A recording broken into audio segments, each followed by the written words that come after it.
Assalamualaikum warahmatullahi wabarakatuh. Hadirin yang kami hormati, selamat pagi dan selamat datang di Zoom Meeting Studium Generale Institut Teknologi Bandung. Pada hari ini, Rabu 2 September 2020, kita akan bersama-sama mengikuti Studium Generale bersama Ketua Bandung Creative City Forum, Dr. Dwinita Larasati, SSN MA, dengan topik Ekonomi Kreatif dan Narasi Masa Depan Indonesia. Acara hari ini akan diawali dengan menyanyikan lagu Kebangsaan Indonesia Raya. Hadirin dimohon berdiri.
Hadirin disilahkan duduk kembali.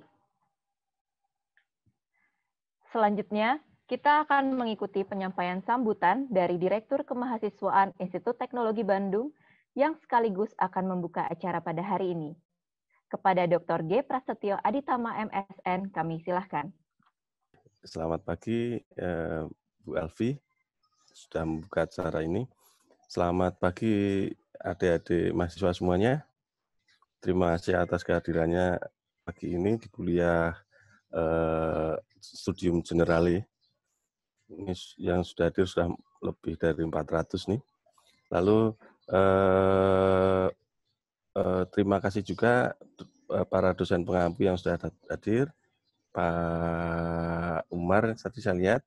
Lalu selamat pagi Bu Tita, Pak Nanan, terima kasih. Semoga semuanya sehat-sehat selalu ini.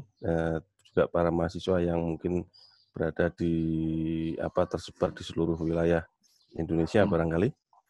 Dari Sumatera, Kalimantan, Sulawesi, Papua mungkin ada, Nusa Tenggara, Bali, Jawa, dan seterusnya. Oke, Assalamualaikum warahmatullahi wabarakatuh. Salam sejahtera untuk saudara-saudara semuanya. Om Swastiastu, Namo Buddhaya. Ya, selamat datang kembali di sesi kedua Studium General ini, para mahasiswa, juga para hadirin semuanya, barangkali Bapak Ibu dosen hadir juga. Hari ini kita menghadirkan pembicara prominent speaker ini, terutama karena beliau ini aktif untuk memberdayakan masyarakat, khususnya di bidang kreatif, gitu. Di bidang kreatif industri, lalu kota kreatif dan sebagainya, sehingga kita berharap di sini mahasiswa, terutama mahasiswa dapat mengambil manfaat, mengambil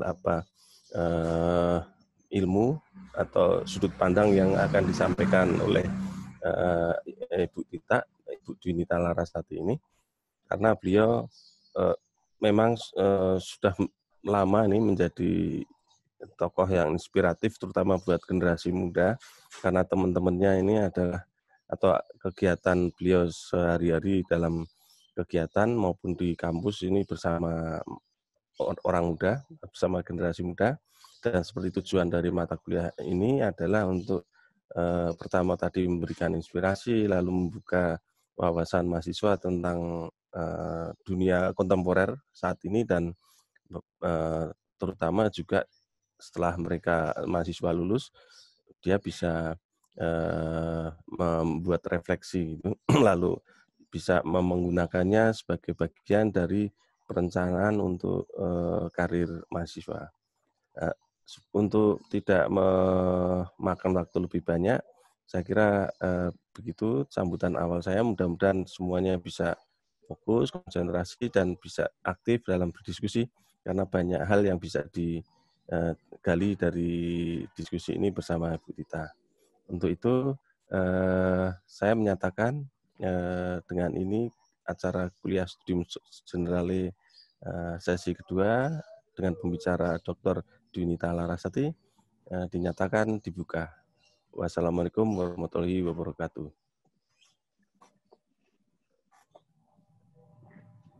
Hadirin yang kami hormati, kita akan memasuki acara utama pada hari ini, yaitu Studium Generale yang akan disampaikan oleh Ketua Bandung Creative City Forum, Dr. Dwinita Larasati, SSN MA, dengan topik Ekonomi Kreatif dan Narasi Masa Depan Indonesia.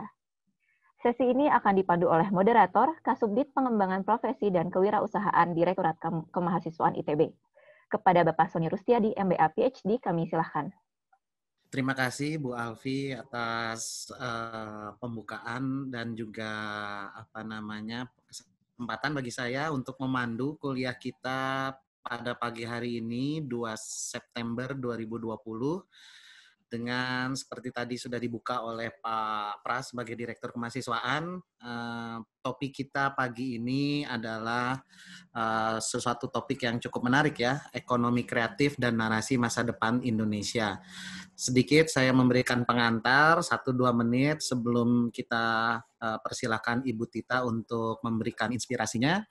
Ibu Tita, Dr. Dwinita Larasati, SSN MA, kita secara akrab memanggil beliau Ibu Tita atau Teh Tita kalau memang yang sudah mengenal beliau.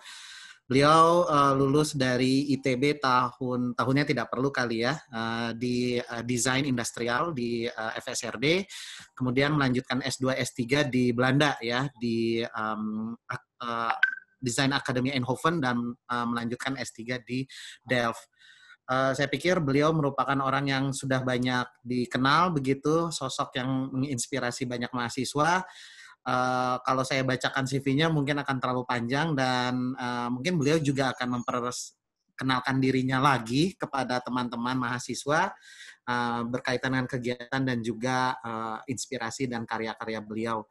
Tanpa memakan waktu lebih lama, kami persilakan Ibu Tita untuk memulai materinya. Waktu dan tempat kami persilakan Ibu Tita. Selamat pagi Pak Sony, ini predikatnya banyak ya dikenalkannya. Terima kasih ITB atas kesempatannya untuk berbagi. Ini sangat timely atau sangat tepat waktu untuk kondisi sekarang ini, karena sebenarnya ini kalau di argumen saya menjadi salah satu solusi nantinya. Saya izin akan share screen juga sekarang. Silakan Bu. Ya, sudah terlihat ya. Nanti ya. Saya full screen-kan dulu. Jadi iya Pak Sony, ini predikatnya lumayan banyak, tapi memang saya S1-nya dulu di desain produk FSRD ITB. Lalu saya lanjut ke Design Academy Eindhoven dan ke Delft University of Technology. Jadi yang di sisi kanan ini adalah biasanya sih pekerjaan saya yang sifatnya ke arah keilmuan gitu. Jadi saya juga bergabung di Akademi Ilmuwan Muda Indonesia, sekarang sebagai Ketua Pokja Sains dan Masyarakat, dan juga di Forum Peneliti Muda Indonesia. Lalu saya juga banyak membantu pemerintah kota dan provinsi dan sebenarnya pusat juga dalam hal ekonomi kreatif. Jadi di Bandung ini saya menjadi Ketua Komite Ekonomi Kreatif sejak 2014-2015, dan di Kota Bandung di Bapeda jadi Majelis Kredit-Bankan, dan sekarang di Jawa Barat menjadi salah satu Dewan Pengarah di Komite Ekonomi Kreatif dan Inovasi. Nah, di sisi kiri ini yang seru, karena saya sebenarnya diundang ke sini sebagai Ketua Bandung Creative City Forum. Jadi saya juga ngajar di kampus, nanti siang juga ada kelas gitu ya. Tapi kalau di luar, jadi di waktu luang saya aktif di komunitas. Jadi di sini di Bandung Creative City Forum saya sekarang menjadi ketuanya. Nanti kita akan bahas sedikit tentang ini. Lalu saya juga bergabung di Indonesia Creative Cities Network sekarang sebagai Deputi Kemitraan Strategis. Jadi ICCN ini gabungan dari banyak sekali organisasi seperti BCCF di seluruh Indonesia. Bandung karena menjadi anggota UNESCO Creative Cities Network sebagai kota desain sejak 2015, saya adalah focal point-nya. Jadi berhubungan ke UNESCO dengan kota-kota kreatif lain juga lewat titik ini. Lalu saya juga bergabung sebagai International Advisory Council, jadi Dewan Penasehat untuk Creative Industries Policy and Evidence Center, karena untuk kebijakan itu dibutuhkan pertimbangan yang berdasarkan data juga, dan datanya kan nggak harus selalu data yang kuantitatif atau benar-benar terukur secara rigid, tapi juga kita lihat data-data yang lain. Nanti kita juga bahas sedikit. Saya juga bergabung di Climate Reality Project, jadi tentang climate change dan seterusnya sebagai leader, dan saya menerbitkan komik juga. Jadi ini kalau lihat di kampus ya, kalau misalkan kita sudah boleh ke kampus lagi, ada dosen pakai sepeda perempuan itu biasanya saya. Jadi kemana-mana, ke kantin dan seterusnya. Jadi kita akan bahas sekarang sebenarnya ekonomi kreatif dan narasi masa depan, karena narasi itu kan bisa macam-macam ya. Kita bisa punya pandangan berbagai hal tergantung sama referensi yang kita punya. Nah, dalam ini referensinya yang kita pakai secara utama adalah ekonomi kreatif. Dan mungkin cenderung, saya juga dapat komentar banyak biasanya dari teman-teman, cenderung narasi saya tuh optimis gitu ya, meskipun kita juga harus realistis. Tapi pertama kita mulai dulu dari tentang Bandung Creative City Forum.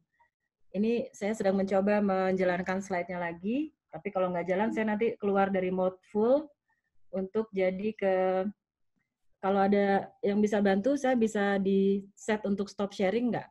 Karena ini tombolnya nggak jalan.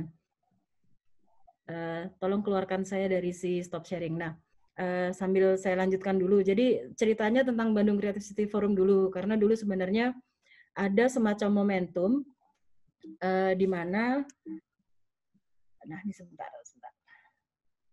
Saya akan stop sharing dulu. Biasa ya teknologi, mohon bersabar. Nah, saya masuk lagi, tapi tidak akan full screen.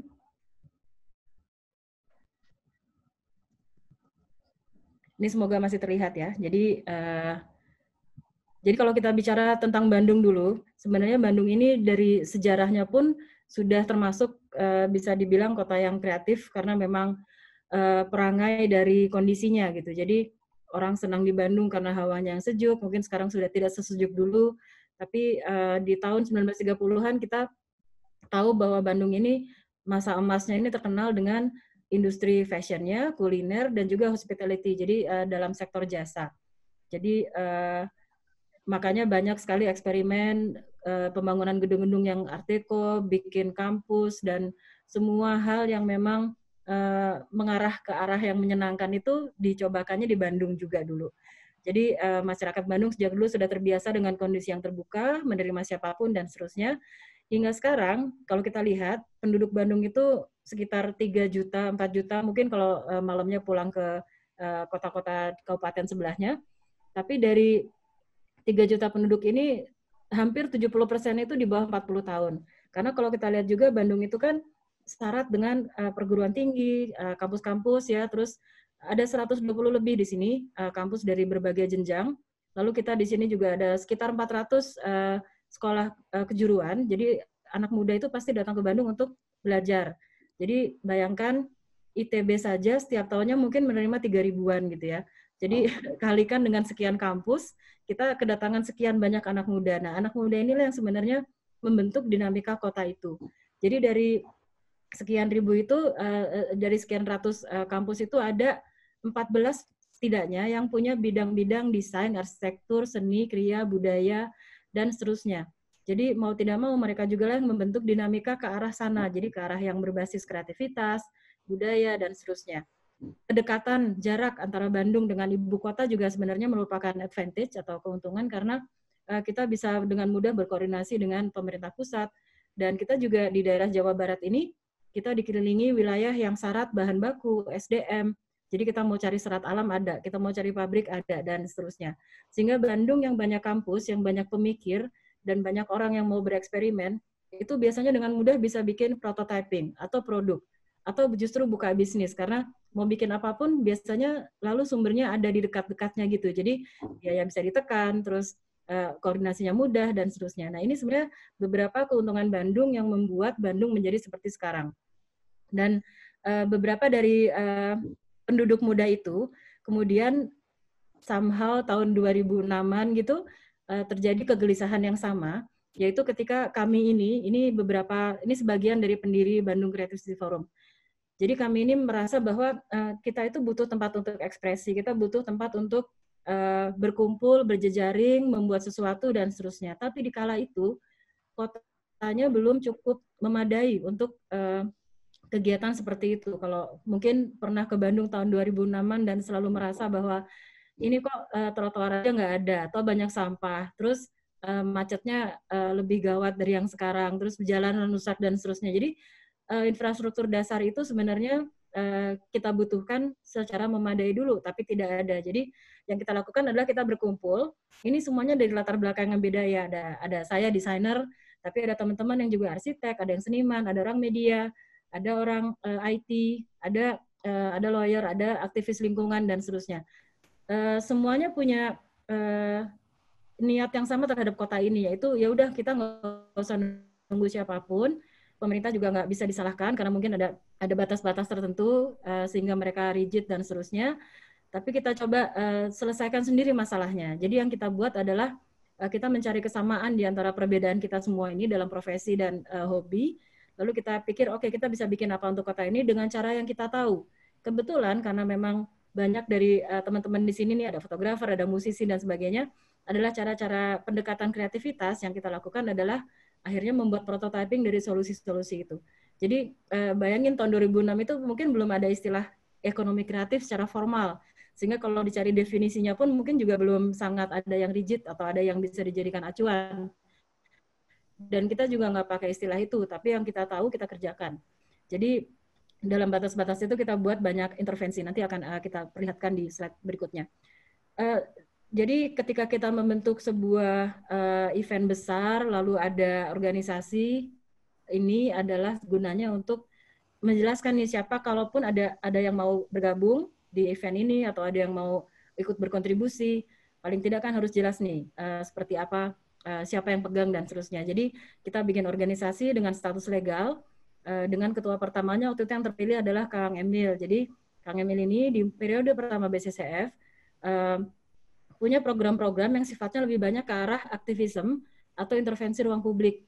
Karena waktu itu ya Bandung masih butuh contoh-contoh fisik ketika kita pengen kasih tahu ke pemerintah dan ke warga bahwa ini jalan bisa lebih menyenangkan kalau seperti ini, atau taman seharusnya bisa diolah seperti ini. Jadi kita kasih contoh fisik yang sifatnya adalah intervensi ruang publik.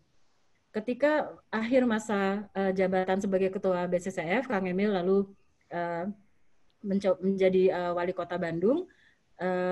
Ketua keduanya adalah Kang Vicky Satarinya. Jadi ketika beberapa program BCCF dibawa ke ranah kebijakan dan kotanya mulai membenahi diri secara fisik, berarti kan BCCF udah nggak perlu lagi nih kasih contoh-contoh fisik dan experience untuk hal-hal yang semacam ruang publik. Jadi kami konsentrasinya ke pengembangan SDM. Jadi di periode kedua ini kita banyak melakukan intervensi dalam bentuk ada pelatihan, eksperimen, design thinking, dan seterusnya. Dan capacity building ini akhirnya mendukung apapun yang dilakukan oleh Kota Bandung kala itu. Jadi misalkan gini, pemerintahnya sudah ngasih fasilitas mendasar yang sangat kita butuhkan, misalkan tempat sampah, atau membuka taman-taman, memberikan sidewalk, trotoar, dan seterusnya.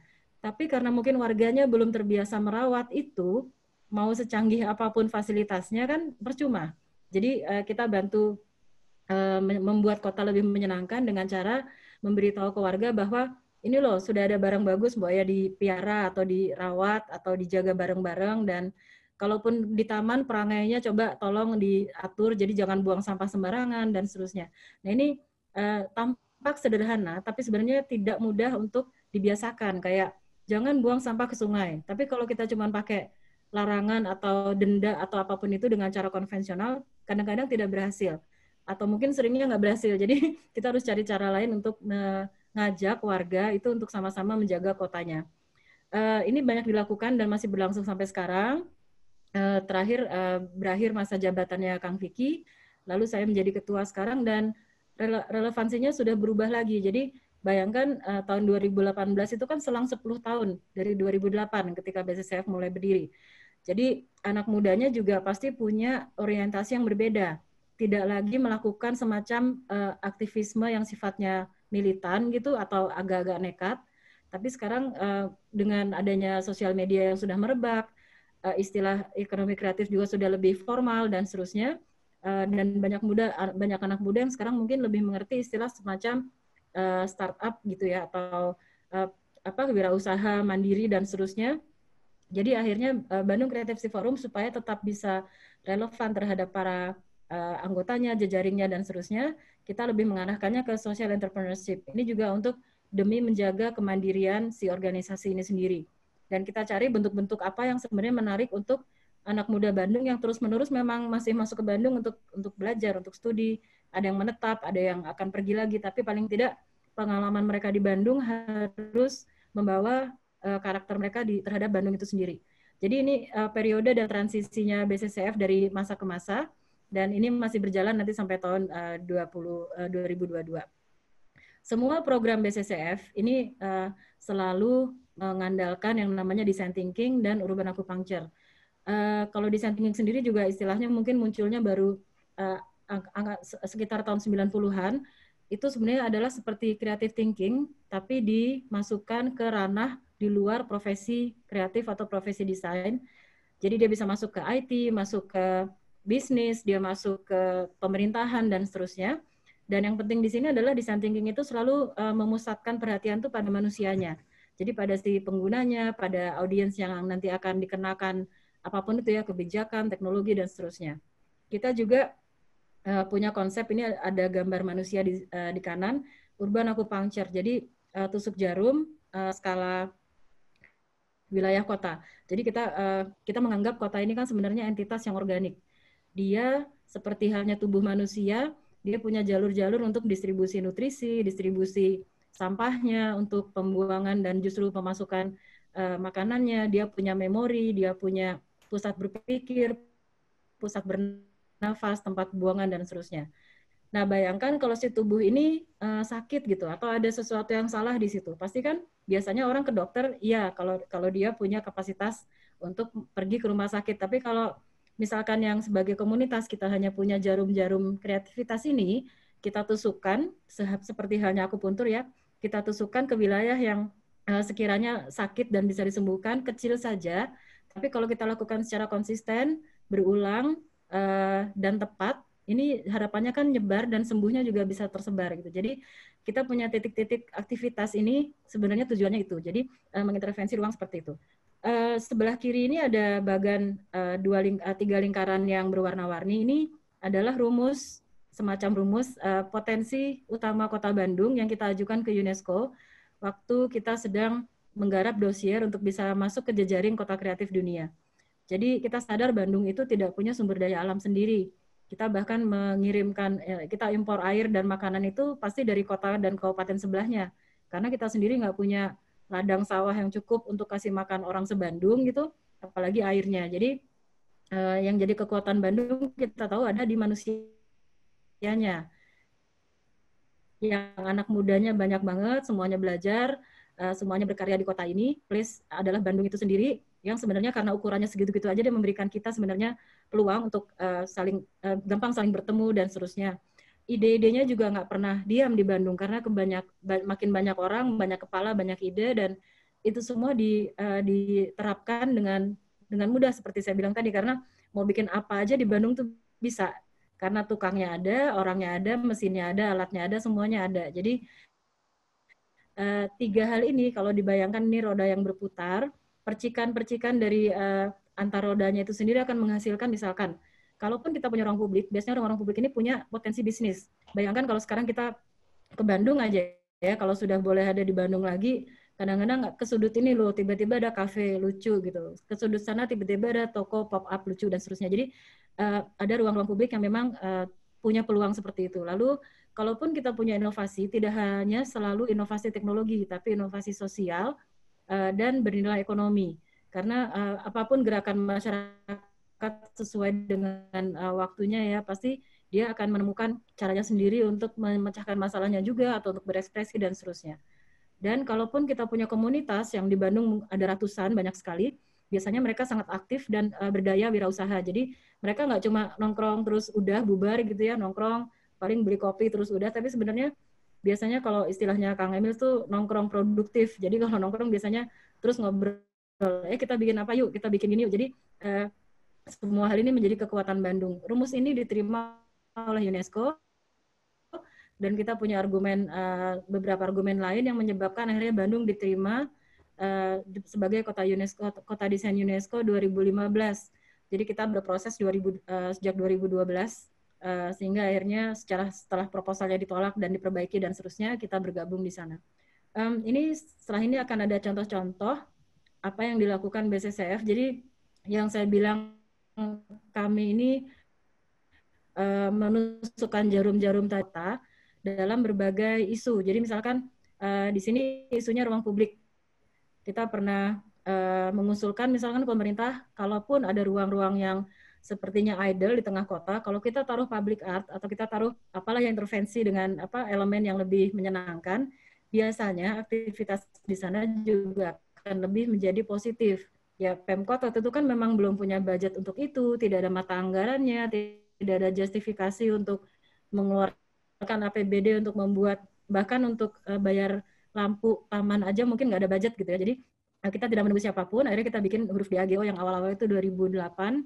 Sesederhana pakai vinil dan pakai multiplex, terus ya kena hujan, kena angin, ngelotok, bikin lagi.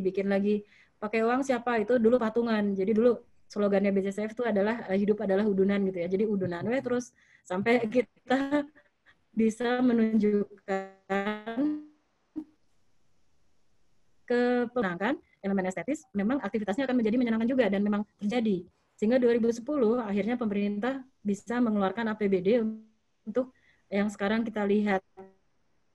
Dan kemudian ketika Kang Emil jadi wali kota, akhirnya jadi amfiteater dan memang sesungguhnya seperti yang direncanakan gitu. Tapi awalnya kita harus kasih contoh dulu supaya orang yakin dan percaya bahwa ini memang oke, namanya juga prototipe ya, ini berhasil atau tidak. Kalau nggak berhasil ya udah coba lagi yang lain gitu. Seperti halnya kita bikin nonton film tapi pakai layarnya tuh layar yang bisa dihembus gitu, jadi bisa dikempesin lagi. Tapi di pinggir Sungai Cikapundung. Jadi kalau misalnya kita lihat sungainya bau, kotor, banjir, ya itu salahnya siapa? Tapi kita pakai cara-cara nonton film supaya oh iya ya kalau mau nonton film yang nyaman, gratis, enak gitu ya, nggak usah kebanjiran, nggak usah kebauan, sungainya dibersihin. Ini kan cara-cara yang sebenarnya beda dari kalau kita taruh aja tulisan denda kalau buang sampah di sungai gini-gini. Atau kasih slogan jagalah kebersihan, itu kadang-kadang juga tidak mempan karena manusia Indonesia itu dikasih warning 1-2 kali ya paling bertahan 2 minggu 3 minggu habis itu lupa dan seterusnya. Dan kita juga bikin bike sharing system yang waktu itu dikelola oleh komunitas tapi skalanya kota, karena kita ingin menunjukkan ke Pemkot bahwa ini loh menyenangkan kalau kita punya sepeda yang bisa dipakai bareng-bareng dan murah dan seterusnya. Dan akhirnya Pemkotnya juga membuat itu dalam skala kota. Ada prototipe lain yang kita sentuh juga, misalkan soal angkot. Angkot ini kan antara benci tapi rindu ya, dulu sebelum ada ojol tuh, itu orang yang nggak punya kendaraan itu pasti ya nggak ada pilihan lagi selain angkot. Cuman angkotnya kan gitu, ini salahnya siapa nih? Jadi pengemudinya enggak, karena dia juga pasti nyari penumpang. Penumpangnya juga nggak salah karena dia biasanya memang ya sembarangan pergi naik turun dan seterusnya. Jadi kita buat waktu itu sehari aja angkot itu menjadi menyenangkan dan gratis, dan pokoknya pengemudinya nggak boleh ngerokok, harus ramah, ada tempat sampah dan seterusnya.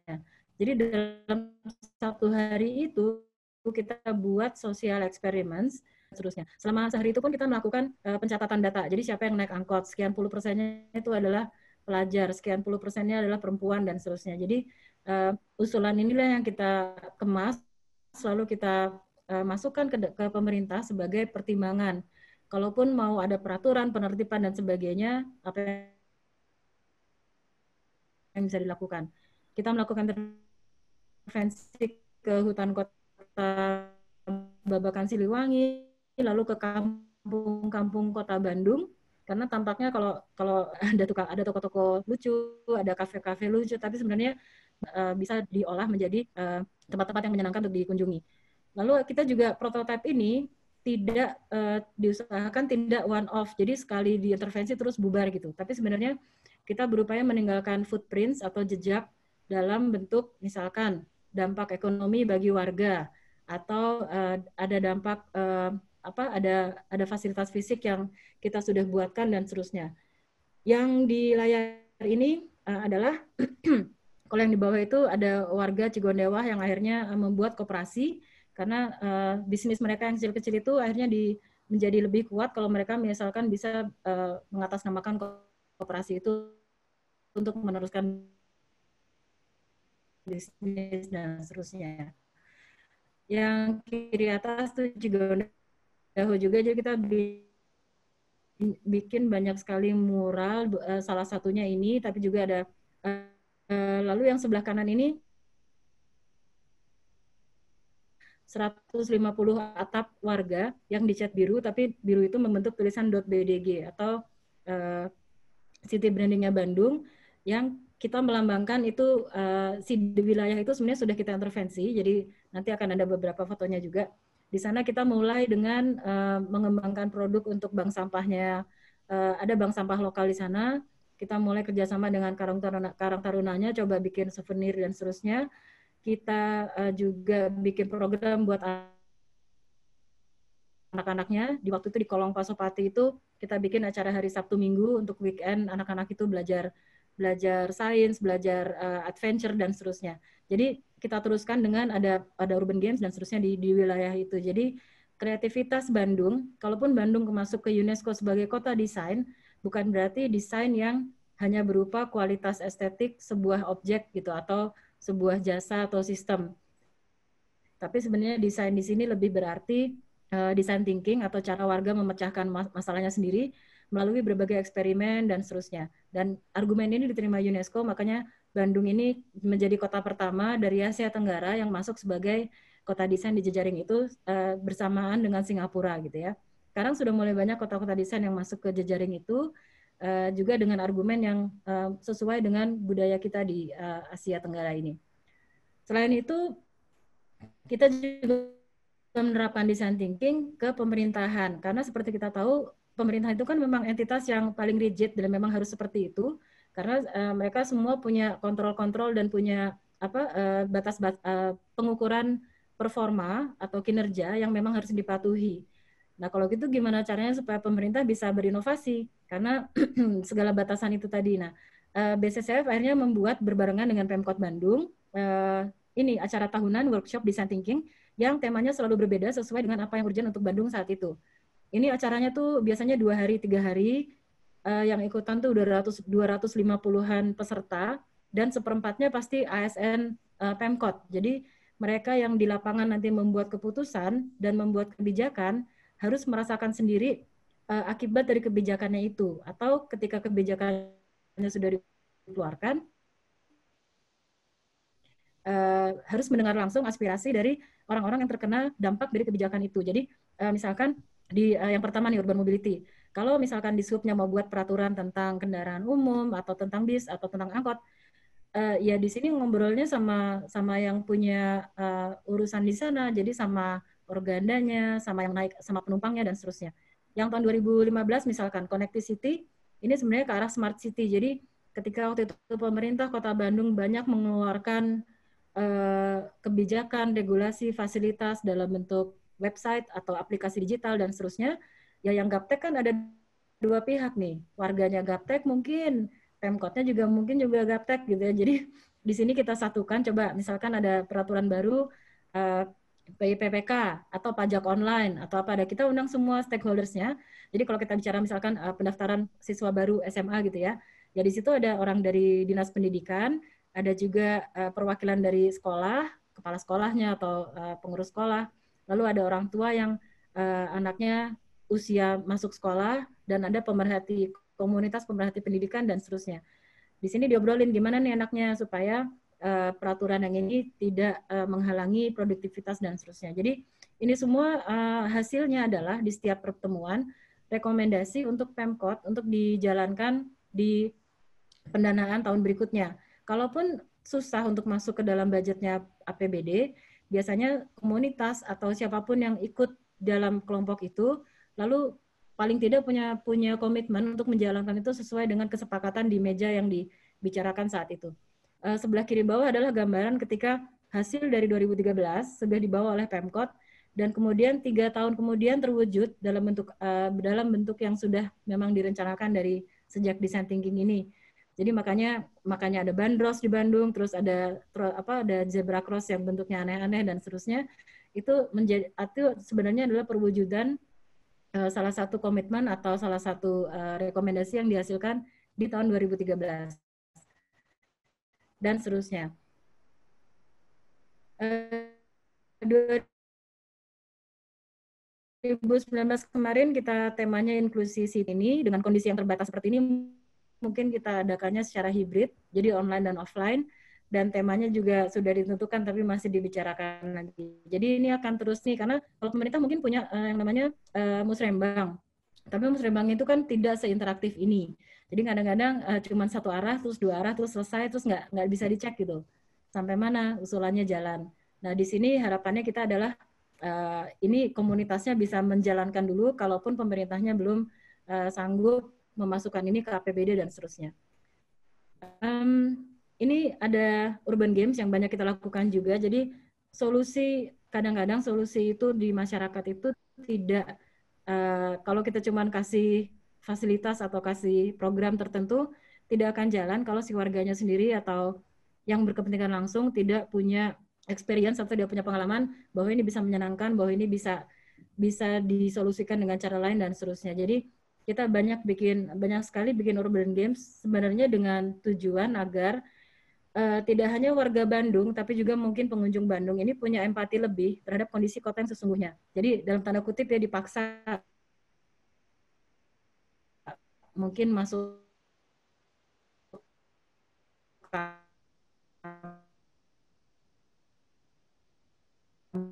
kampung atau masuk ke nyasar, juga mengawas warung-warung tua, toko-toko kelontong gitu, yang sebenarnya sudah ada di Bandung sejak tahun 1940-an gitu, cuman karena mereka kelibas sama toko-toko minimarket baru dan seterusnya, akhirnya mereka nggak punya pelanggan lagi. Nah ini kita mencoba angkat local business seperti ini dengan cara gamifikasi yang mungkin nggak harus canggih-canggih banget selalu pakai apps atau mobile device ya, tapi mungkin dengan sesederhana bikin semacam buku yang punya ilustrasi, tapi punya informasi lebih. Ini juga adalah prototype untuk semacam urban tourism untuk kota semacam Bandung gitu. Kalau nggak kan akhirnya Bandung ya udah bikin aja tempat-tempat yang buat selfie gitu ya, atau bikin tempat yang unik-unik sampai harus memplagiasi karya seni dunia gitu ya. Itu kan bukan ke arah situ sebenarnya kreatif ekonomi itu. Jadi kita usahakan adalah yang benar-benar memberdayakan lokal bisnis, penduduk lokal juga dan seterusnya. Contoh-contoh ini lalu nanti kita bawa ke dinas supaya mereka mungkin juga bisa mempertimbangkan bisa nggak ya nanti Bandung dibikin semacam ini. Dan ternyata memang sudah banyak perubahan dan upaya-upaya yang dilakukan dinas untuk melakukan semacam ini. Dari semua itu, kalau kita sekarang bicaranya konteks kota, konteks kreatif ekonomi dalam skala kota, sebenarnya relevansinya adalah ketika kota-kota seperti Bandung yang sudah masuk ke jejaring kota kreatif UNESCO ini, semua kota di situ punya komitmen untuk menerapkan atau menjawab tantangan Sustainable Development Goal melalui potensi kreativitas mereka. Dan kalau kita lihat sebenarnya kalau orang bilang sustainability kan ada 3 pilar ini ya, ada sosial, ada ekonomi, dan ada lingkungan. Untuk SDG di CCN ini ditambah lagi ada peace and partnership yang sifatnya lebih ke kemitraan dengan semua pihak yang berkepentingan di kota itu, dan juga governance. Dan kalau SDG ini diterapkan ke ranah fokus ya, ke ranah kota dan ke ranah wilayah, yang membumikan SDG ini untuk kepentingannya kota. Jadi semua kota anggota UCCN termasuk Bandung menerapkan ini. Jadi ada roadmap dan sebagainya yang memang kita pegang sebagai komitmen. Makanya BCCF terus melakukan hal-hal seperti tadi itu dalam rangka memenuhi menjawab ini. Dan design action yang tadi saya ceritakan dengan Pemkot itu sudah mendapat pengakuan dari UNESCO sebagai salah satu penerapan SDG nomor 11 yang terbaik. Jadi waktu itu dipresentasikan di depan semua jejaring kota ini sebagai contoh bahwa solusi SDG ini adalah sangat ideal bila dilakukan bersama-sama oleh semua stakeholders kota itu. Kalau kita bilangnya pentahelix stakeholders ya ada A, B, C, G, dan M. Akademisi, sektor bisnis atau swasta, komunitas, pemerintah, dan di sini dalam hal ini ada media yang juga bisa berpengaruh. UNESCO sendiri mengeluarkan buku ini, Culture Urban Future, karena perkotaan masa depan itu akan seperti apa. Jadi buku ini memuat banyak hal itu. Kalau ada yang berminat baca, ini bisa diunduh dengan gratis, tinggal pergi ke unesco.org, lalu masukkan kata kuncinya. Jadi kota-kota masa depan itu adalah kota yang berpihak ke manusia. Kalaupun kita membangun fasilitas, infrastruktur, apapun itu, pasti yang harus dipikirkan dulu itu kepentingan manusianya seperti apa, kebutuhannya gimana, skalanya gimana, dan seterusnya. Jadi ada beberapa kata-kata kunci di sini. Kota itu berorientasi pada manusia, lalu ekonomi perkotaannya harus berkelanjutan, semuanya harus berskala manusia, ringkas dengan mixed use, lalu ada ruang-ruang publik yang harus inklusif, kota-kotanya sedapat mungkin damai dan toleran, inklusif dengan multi budaya, berkelanjutan, hijau, tangguh, peningkatan hubungan desa kota ini juga penting, dan ada perbaikan urban governance. Buku ini menyajikan banyak contoh dari berbagai tempat di dunia yang sebenarnya bisa kita pelajari juga. Jadi ini termasuk jadi pegangan referensi. Referensi lain adalah sebenarnya ini lebih ke arah smart city. Jadi ini adalah titik-titik kesimpulan beberapa saja yang relevan untuk saat ini yang saya ambil dari event Smart City Expo dan Smart City Conference yang waktu itu digelar di Jaipur tahun 2018. Jadi si Smart City Expo ini dia awalnya munculnya dari Barcelona, lalu diselenggarakannya berpindah-pindah tempat, tapi kebanyakan di daerah Eropa dan seterusnya. Baru tahun 2018 ini dibawa ke wilayah yang masih banyak mayoritas penduduknya itu menengah ke bawah, yaitu di Jaipur.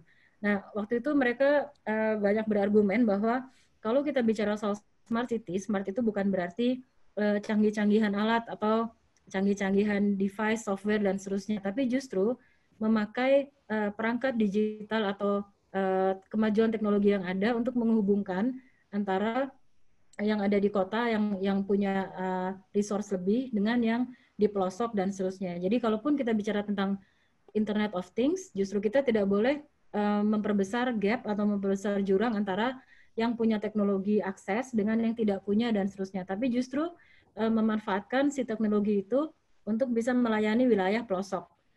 Bukan juga tentang prioritas bahwa yang ini lebih penting dari yang lain, tapi sebenarnya dengan teknologi justru mengupayakan agar warga ini bisa punya suara juga, bisa menyalurkan aspirasinya, bisa direkam dan bisa ditanggapi melalui teknologi yang ada.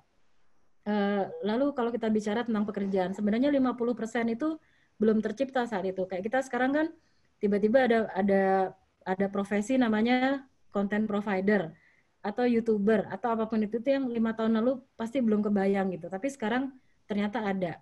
Nah, seperti halnya sekarang ini juga mungkin 5 tahun lagi, 10 tahun lagi ada pekerjaan yang sekarang belum ada, tapi karena ada teknologi, dia mungkin gitu. Sehingga diperlukan ilmu dan studi terkait perkotaan juga dan kepadatan dan semua aksesnya untuk mengidentifikasi jenis pekerjaan ini. Lalu ada juga kata-kata tentang ada connectivity, citizen service, dan sebagainya. Dalam pendidikan perlu juga dimelekkan lagi. Jadi sebenarnya kita ini kan dalam kondisi sekarang memang terpaksa memakai media seperti ini ya, jadi online, tergantung pada internet, tergantung pada paket kuota, tergantung pada listrik, dan seterusnya. Ketika kita dipaksa dalam kondisi seperti ini, langsung ketahuan gap-nya di mana saja. Jadi dalam pendidikan ini kita juga perlu memberikan materi atau referensi bagaimana kita bisa mengatasi hal seperti ini. Yang penting juga adalah konteks lokal, transformasi pemerintahan, jadi tidak melulu bisa dilakukan secara konvensional seperti dulu, tapi dengan adanya percepatan teknologi, informasi, dan sebagainya, kita bisa apa nih dengan ini untuk makin mengeratkan hubungan antara kebijakan dengan warga agar semuanya berjalan dengan baik. Jadi data yang ada ini bukan adalah keputusan, langsung diputuskan sesuai data, tapi data ini menjadi alat untuk efisiensi implementasi kebijakan justru. Jadi analisa datanya lebih penting. Lalu bicara juga tentang entitas organik, ini ada hubungannya dengan akupuntur tadi, bahwa kota ini harus sifatnya organik sehingga solusinya pun biasanya harus bersifat organik secara teknologi maupun sistem. Referensi lain lagi adalah, ini saya ambil waktu ikutan conference di UCCN, yang membawakan ini namanya Susanna Salska, dia itu salah seorang pendirinya Dutch Design Week. Jadi dia bilang, saya ini bukan trend forecaster, tapi saya pengamat tren, dia bilang. Dan tren itu bukan tren hanya dalam hal fashion, tapi sebenarnya dalam hal perilaku manusia ke depannya seperti apa. Ini ada beberapa poin yang mungkin sangat erat hubungannya dengan kreatif ekonomi, di mana kalau kita bicara tentang ekonomi dan teknologi dan manusia dan industri dan sebagainya, kita tidak bisa menghindar dari yang namanya istilah revolusi industri 4.0 dan hubungannya gimana dengan ruang-ruang kota atau skala-skala kota ini. Kita juga tahu bahwa yang namanya bonus demografi itu sekarang terjadi ini, itu harus diolah dengan baik. Kalau tidak, nanti saat puncaknya terjadi 2050 dan kita udah nggak dapat bonus lagi nanti, kalau si bonus ini tidak diolah dengan baik, yaitu ya yang usia mahasiswa sekarang ini, nanti bukan jadi bonus demografi, tapi jadi bencana demografi karena ketergantungan sebagai masyarakat konsumtif dan seterusnya. Jadi yang ada sekarang ini justru harus punya wawasan tentang bagaimana mereka bisa menjadi masyarakat, warga, atau kelompok-kelompok yang memang aware atau sadar terhadap kebutuhan untuk bisa mandiri, kebutuhan untuk bisa produktif, dan seterusnya. Karena ada percepatan perubahan teknologi ini. Dan hubungan kita kan sudah skala dunia ini. Jadi kita nggak lagi cuma tahu tentang kampung tetangga, tapi justru kampungnya orang yang jauh di mana nggak tahu, kita nggak pernah ke sana, tapi mungkin punya hal-hal yang memang bisa disambungkan secara bekerja sama dan seterusnya, sama-sama mempelajari. Lalu ada istilah donut economics, ini juga mulai dilakukan di masa pandemi seperti ini. Poinnya adalah, kalau kita bayangin ada donat gitu, tengahnya bolong, luarnya juga bolong ya, karena sudah donatnya. Nah, bagian donat ini adalah tempat ketika manusia itu bisa memanfaatkan semua resource-nya. Kalau dia sampai masuk ke lubang yang di tengah, berarti dia kekurangan resource, berarti dia hidup dalam taraf yang inferior gitu. Tapi kalau dia memanfaatkan di luar donat itu, di luar resource itu, ya berarti dia sudah over consumption gitu. Jadi kita harus tetap berada dalam donat ini. Perusahaan menurut dia tidak lagi berkembang karena sebenarnya kalau kita bilang ya industrinya maju gini, sebenarnya tidak terlalu seperti itu karena resource kita di bumi kan hampir habis nih. Jadi yang terjadi adalah justru pasar daur ulang yang makin bertumbuh. Kayak sekarang kalau kita ke internet juga kan banyak yang menawarkan misalkan pre-loved apa gitu ya, terus atau mendaur ulang ini, mengolah kembali itu dan seterusnya.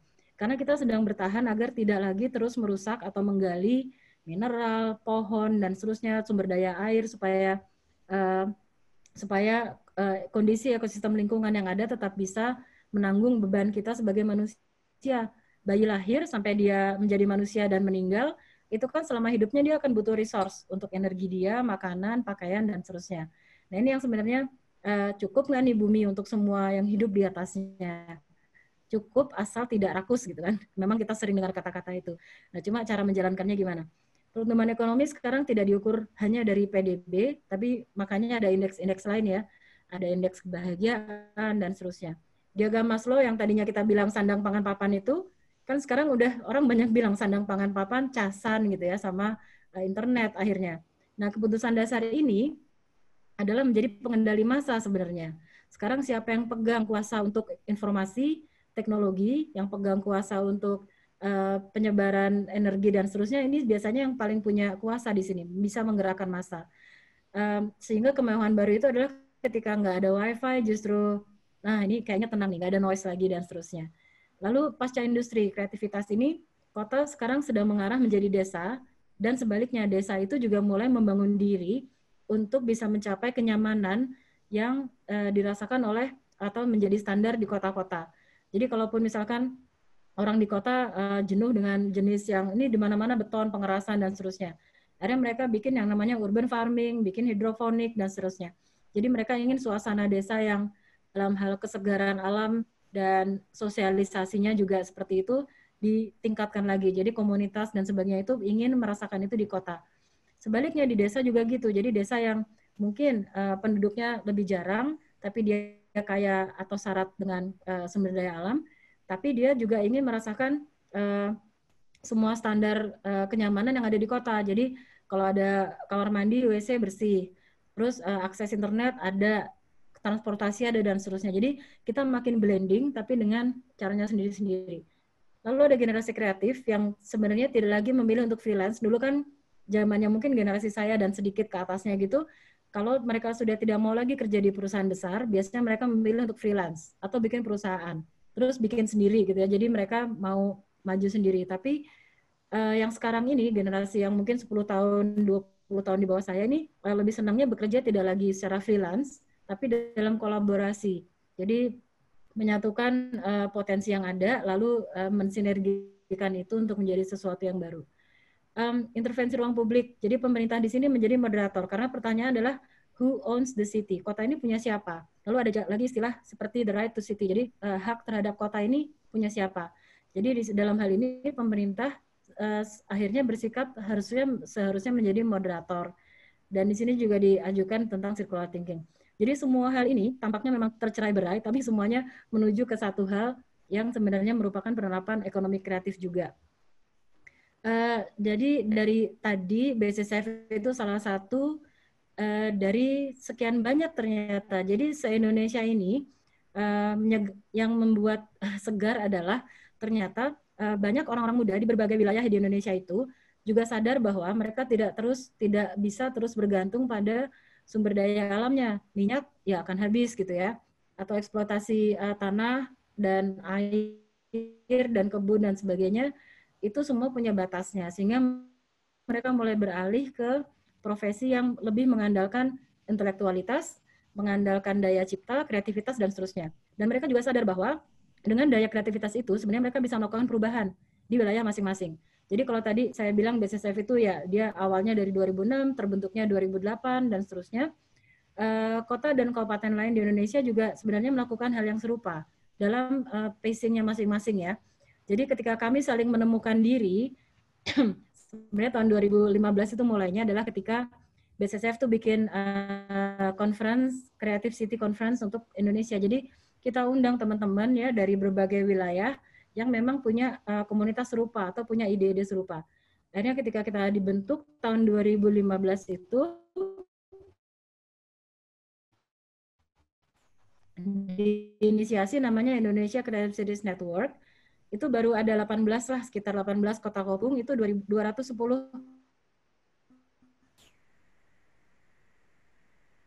kota dan kabupaten se-Indonesia. Jumlah total kota di Indonesia, dan semua yang ada dalam ICCN ini, kota kabupaten ini, dalam kapasitas mereka sebagai komunitas, punya komitmen untuk menerapkan 10 prinsip kota kreatif Indonesia. 10 prinsip ini ada kata-kata seperti inklusif, menghargai sejarah, dan seterusnya. Diwujudkan dalam buku putih Kota Kreatif yang adalah juga memuat adaptasi 10 prinsip tadi ke indeks kinerja pemerintah. Kenapa? Karena kalau tidak seperti itu nanti pemerintah kan bekerja menurut tugas dan fungsi yang ditujukan kepada mereka. Jadi dinas pendidikan yang ngurus pendidikan, terus dinas perhubungan yang urusnya perhubungan, tidak ada dinas ekonomi kreatif. Jadi kalau kita mau ekonomi kreatif itu diperhatikan juga oleh perangkat kota secara terstruktur, ya harus menjadi kepentingan gitu. Kalau tidak kan seperti sekarang dia hanya menjadi sub urusan gitu.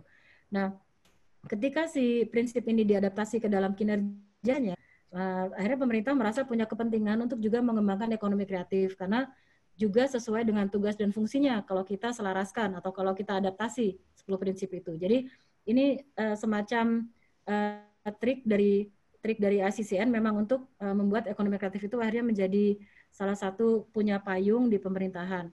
Karena kondisi kita kan beda-beda ya. Bandung kebetulan sangat urban, sangat banyak orang-orang kampusnya gitu, karena memang kondisinya seperti itu. Tapi kan kita juga punya kota kabupaten yang mungkin kondisinya sangat beda gitu. Ada yang di pesisir, ada yang nggak ada kampusnya sama sekali, ada yang memang sangat rural dan seterusnya. Nah, kita upayakan adalah agar 10 prinsip ini dan adaptasi itu ke kinerja pemerintah ini bisa relate atau bisa relevan bagi apapun kota dan kabupatennya. Kita juga sedang mengembangkan dashboard yang isinya indeks untuk sebagai alat bagi si pemerintah daerah untuk merawat ini gimana nih kalau saya mau mengembangkan wilayah tapi sesuai dengan potensi kreativitas warganya gitu. Kita punya buku putih ini yang akan menjadi global tool untuk kota kreatif dunia. Kita punya 11 jurus. Jadi misalkan ada kabupaten, kota yang mau bergabung, terus gimana caranya ya supaya bisa 10 prinsip ini tercapai. Nah, kita punya 11 pilihan jurus gitu loh untuk diterapkan. ICCN sendiri sudah merepresentasikan Indonesia di Culture Summit-nya UCLG, terus di World Urban Forum. Jadi ini juga sudah diketahui dunia tentang konsep-konsep ini. Lalu ICCN juga menjadi knowledge partner untuk U20. U20 itu adalah salah satu working group dalam G20, tapi yang mengurusi masalah-masalah urban. Jadi U itu untuk urban. Karena dalam G20 itu kan ada W untuk woman, ada Y untuk youth, dan seterusnya. Jadi ICCN masuk dalam U20 ini untuk membuat rekomendasi kebijakan dengan judul Inclusive Creative Economy and the Future of Work. Ini nanti akan kita bahas lagi sedikit. Kami juga sudah berkontribusi untuk ada Carta Roma baru nih, baru keluar tahun 2020 ini, tentang agenda untuk hak-hak berbudaya di kota. Jadi ini diinisiasi oleh Kota Roma dan UCLG, dan kita juga menjadi mitra G20 dalam Global Solutions Initiative untuk COVID-19. Jadi suara-suara dari terutama negara-negara di Asia Tenggara, Afrika, Amerika Latin, dan seterusnya ini sudah mulai muncul di permukaan. ICCN sendiri kalau dalam organisasinya dia ada kedeputiannya, ada riset, kedeputian kemitraan, saya deputi kemitraan, lalu ada bagian legal dan seterusnya. Kita punya 13 korda dengan 20 korwil. Jadi untuk memudahkan koordinasi dengan teman-teman di Indonesia. Kebanyakan yang gabung di sini adalah seperti BCCF, jadi adalah forum lintas komunitas, karena BCCF kan adalah sebenarnya hub atau simpul dari berbagai komunitas yang ingin ikut bergabung, ingin ikut beraktivitas dan seterusnya. Dari sana kita berjejaring, lalu membuat program dan kegiatan yang arahnya sama sesuai dengan 10 prinsip tadi, yang akhirnya akan menggairahkan aktivitas ekonomi seharusnya di daerahnya, berdampak nyata, sehingga menjadi solusi bagi wilayahnya dan akhirnya terjadi inovasi sosial. Jadi ini secara garis besar tentang ICCN, nanti akan tersebut lagi sedikit. Karena kalau kita tadi beranjak dari wilayah Bandung, terus ketemu teman-teman yang serupa, dan kita sekarang melihat Indonesia. Karena sebenarnya yang menjadi kekayaan Indonesia ini, kalau kita lihat angka-angkanya ini, nggak ada negara lain yang punya kondisi seperti ini gitu. Hanya Indonesia yang punya keragaman yang sangat banyak seperti ini. Tapi justru si keragaman ini yang juga menjadi kekayaan kita, itu juga adalah tantangan kita yang terbesar. Karena bayangkan, 200 sekian juta jiwa gitu ya, tersebarnya di pulau, daerah yang mungkin nggak semuanya terjangkau dengan mudah. Terus dari sekian angka ini, usia produktifnya 66%. Jadi yang sangat berdaya, sangat berenergi, dan seterusnya ini kepalanya banyak sekali. Ini ada 66%. 132 juta pengguna internet ini, 40% untuk media sosial. Bayangkan betapa mudahnya kita menyebarkan hoax atau berita negatif, semudah kita menyebarkan berita positif. Jadi kalau kita lihat sekarang mungkin kita tahu bahwa ada pembangunan infrastruktur, jadi bikin bandara atau jalan raya atau apapun itu sudah masuk ke daerah-daerah yang tadinya tidak terjangkau seperti itu. Tapi apakah ada juga diikuti dengan perkembangan pembangunan kedewasaan sosial, psikologi, bagaimana dengan masyarakat yang terkena intervensi pembangunan fisik tersebut gitu? Apakah mereka sudah siap dan seterusnya? Sama seperti halnya kalau kita sekarang pegang handphone, itu dengan ada internetnya segala macam, dengan teknologi abad 21 itu, tapi apakah mindset kita juga abad 21? Apakah mindset kita masih abad perang suku gitu kan, abad 20-an gitu ya. Jadi ini belum dibarengi, sehingga jelas bahwa tantangan utama kita adalah kesenjangan. Apalagi untuk akses dan seterusnya. Inilah yang berupaya untuk diselesaikan, apakah bisa dengan kreatif ekonomi atau perangai yang mengerti potensi itu, apakah bisa menjadi solusi bagi kondisi yang semacam ini. Kalau kita lihat lagi ekonomi kreatif, sebenarnya yang mungkin akrab terdengar oleh kita adalah 17, sekarang 17, tadinya 16 subsektor industri kreatif yang selama ini kita dengar-dengar kayak subsektornya kan macam-macam nih, tapi berdasarkan profesi, ada arsitektur, ada fotografi, dan seterusnya. Tapi konsepnya sebenarnya adalah apapun hasilnya tidak bisa terlalu dikotak-kotakan. Makanya kalau kita lihat nih ada kotak yang kecil di kanan atas ini, apapun hasil dari intervensi subsektor itu biasanya mengandung 4 unsur ini, inovasi, seni budaya, teknologi, dan media. Tinggal mana yang lebih menonjol dari yang lain. Karena kalau saya bilang misalkan ada karya yang berupa video mapping, itu kan nggak bisa cuma lihat dari satu subsektor. Tapi video mapping itu kan dia memasukkan banyak sekali subsektor ya. Ada di sana video jelas, animasi jelas, tapi ada juga arsitektur, ada juga desain, ada juga musik, dan seterusnya. Jadi tinggal prioritasnya di mana. Lalu kalau kita mau mengembangkan ekonomi kreatif, memang kita butuh kerjasama dari pentahelix stakeholders ini, masing-masing punya peran di sana, dan biasanya dalam step-step ini, jadi step ini adalah untuk mengkoneksikan siapa saja yang berkepentingan di sini untuk program tertentu. Ini adalah bentuk kolaborasinya, jadi bisa dalam bentuk pengembangan produk, pelatihan, apapun itu. Dan step terakhir adalah ketika kita sudah siap untuk mengekspos hasil dari C2 dan C1 ini. Bentuknya bisa transaksi bisnis, bisa dalam festival, bisa apapun itu. Jadi ini adalah bahasa yang biasanya kita terapkan kalau di Bandung, itu dengan segala bidang itu bisa mengerti dengan mudah. Baik kita bicara dengan masyarakat grassroots, dengan pemerintah, dengan orang bisnis, dengan akademisi, ini biasanya sangat mudah dimengerti untuk menjadi semacam pinpoint untuk melihat progres gitu. Kalau kita lihat soal ekonomi kreatif juga, kita tidak bisa lepas dari data yang memang terakhir dikumpulkan oleh Backcraft ini, tahun 2019 keluar, tapi ini data dari 2016. Karena waktu itu Backcraft punya KPI-nya itu 3 hal ini ya, pemasukan, ekonomi, tenaga kerja, penyerapannya, dan nilai ekspornya. Kalau kita lihat data terakhir yang memang valid adalah sektor ekonomi kreatif ini menyumbang hingga 7% ke total ekonomi nasional. Serapannya adalah sekian juta dan seterusnya. Nilai ekspornya adalah sekian, ada peningkatan dan perusahaan juga banyak ternyata. Jadi kalau kita menyikapi sebenarnya data ini, justru kita bisa melihat bahwa masih ada ketimpangan ketika 8,2 juta perusahaan yang ada ini untuk industri kreatif, 80% itu masih di Pulau Jawa. Ini bukan berarti di yang luar Jawa itu nggak ada, tapi mungkin ada, cuman belum terdetek. Ada, tapi mungkin belum masuk ke indikator yang diterapkan oleh pemerintah waktu itu, dan seterusnya. Jadi ini justru menjadi PR atau menjadi kayak semacam alert buat kita, kalaupun mau mengembangkan industri kreatif, ya harus belajar coba menumbuhkan yang di luar Pulau Jawa juga, jangan di situ-situ lagi. Itu juga yang berupaya dilakukan oleh Kreasi, jadi Komite Ekonomi Kreatif di Jabar. Ini juga masih berpusatnya itu di Bandung sama Bogor, Tangerang, Bekasi gitu ya. Terus yang di luar itu belum, kayak kita belum, mungkin daerah-daerah yang kayak Pangandaran, Indramayu, Cirebon itu belum kena. Jadi Jawa Barat itu kan semacam kayak potretnya Indonesia lebih besar, sama nih. Jadi kita masih belum melakukan pemerataan itu. Lalu kalau kita bilang ekonomi kreatif, sebenarnya kita bicara tentang ekosistemnya. Jadi kita tidak hanya bicara tentang transaksi atau monetizing budaya atau seni, tapi kita bicara juga tentang pengembangan SDM-nya, pelaku kreatifnya, sampai ke R&D-nya, dan ke potensi IP-nya. Jadi kalau kita lihat ini ada ada ekosistemnya. Ini kan, kalau ekosistem kan kalau ada yang satu berlanjut ke yang lain, kalau nggak ada berarti dia nanti akan timpang gitu ya. Jadi di sini SDM-nya adalah si orang kreatifnya, penciptanya. Ketika dia menciptakan apapun itu sebagai orang kreatif ya, saya bikin novel, atau saya bikin lagu, atau saya gambar gitu ya, saya pasti butuh pendidikan atau minimal skill yang bisa membuat saya mengekspresikan itu dengan benar. Atau saya harus punya pendidikan untuk itu dan seterusnya. Menghasilkan karya yang juga butuh, kalau misalkan diperbanyak pasti udah butuh bengkel, butuh rekaman, butuh segala macam.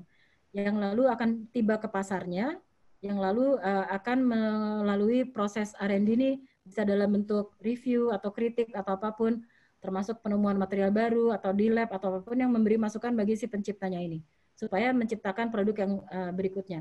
Ini sebenarnya menjadi salah satu strategi pengembangan kalau kita mau bilang ekonomi kreatifnya maju, apa saja hal-hal yang di elemen ini yang bisa kita urus. Yang kotak-kotak kuning ini adalah apa yang bisa kita masukkan ke pemerintah sebagai kalaupun pemerintah mau memajukan ekonomi kreatif, di mana peran dia gitu ya, itu yang di kotak-kotak kuning ini yang mungkin dilakukan oleh pemerintah. Ini ada contoh tentang cara intervensi itu, mungkin kalau saya kasih simulasinya pada ekosistem industri sepatu kulit di Cibaduyut gitu ya. Jadi ada manusianya, produknya, pasarnya, sampai ke R&D-nya. Kalau kita kondisi sekarang masih seperti ini, kalau saya berikan intervensi misalkan pengembangan produk, skill-nya harus naik, pasarnya harus meluas, dan akhirnya dampaknya juga meluas. Jadi ini sebenarnya simulasi yang pernah dilakukan secara parsial oleh saya waktu itu sebagai desainer produk, tapi sebenarnya bisa dilakukan ke pemerintah kalau misalkan dia punya sistem yang lebih sistemik atau terstruktur dengan baik, ini bisa akan terus-terusan dilakukan. Cuman ya gitu, kita sudah melakukan intervensi 2 kali ya, kita lakukan 2 kali prototyping terhadap proses ini, tapi terus ya pemerintahnya ganti lagi kebijakan. Kita juga pernah akhirnya melanjutkan ini riset dari Kang Vicky waktu sebagai dosen di Unpad.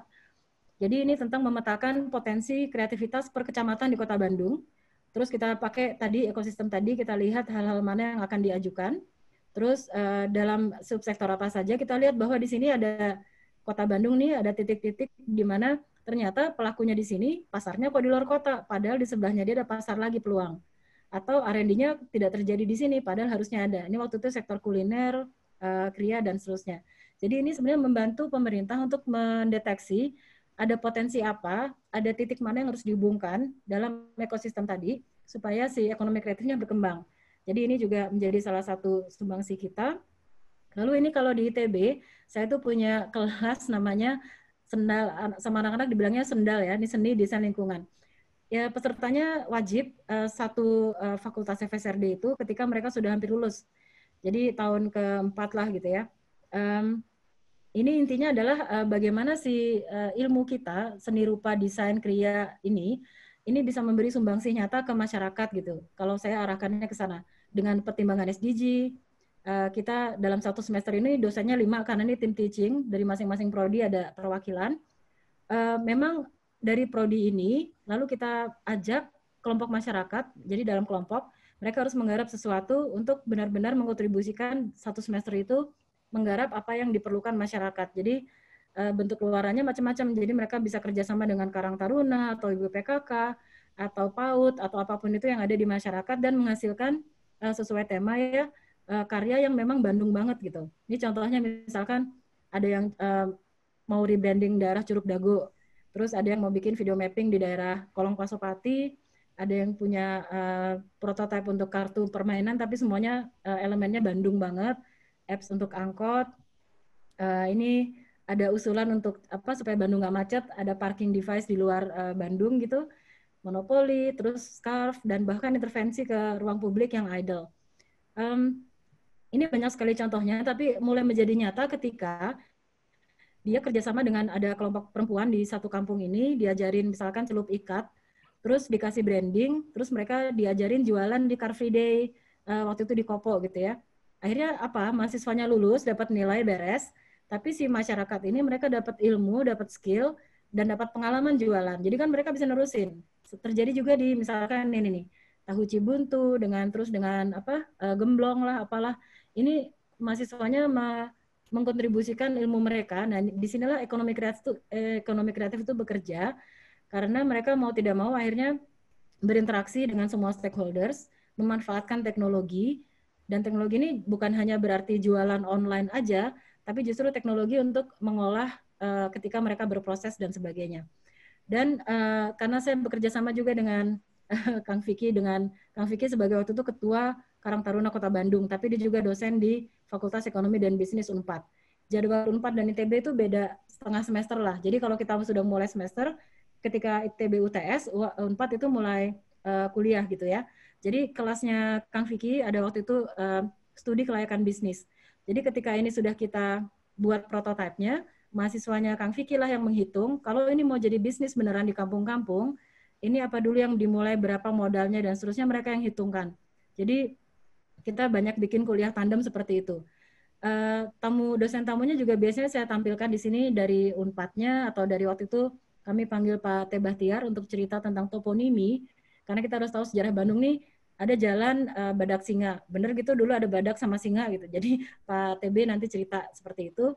Lalu kita berupayakan untuk menjadi karya-karya yang memang mencerminkan si budaya sejarah jalan itu sendiri.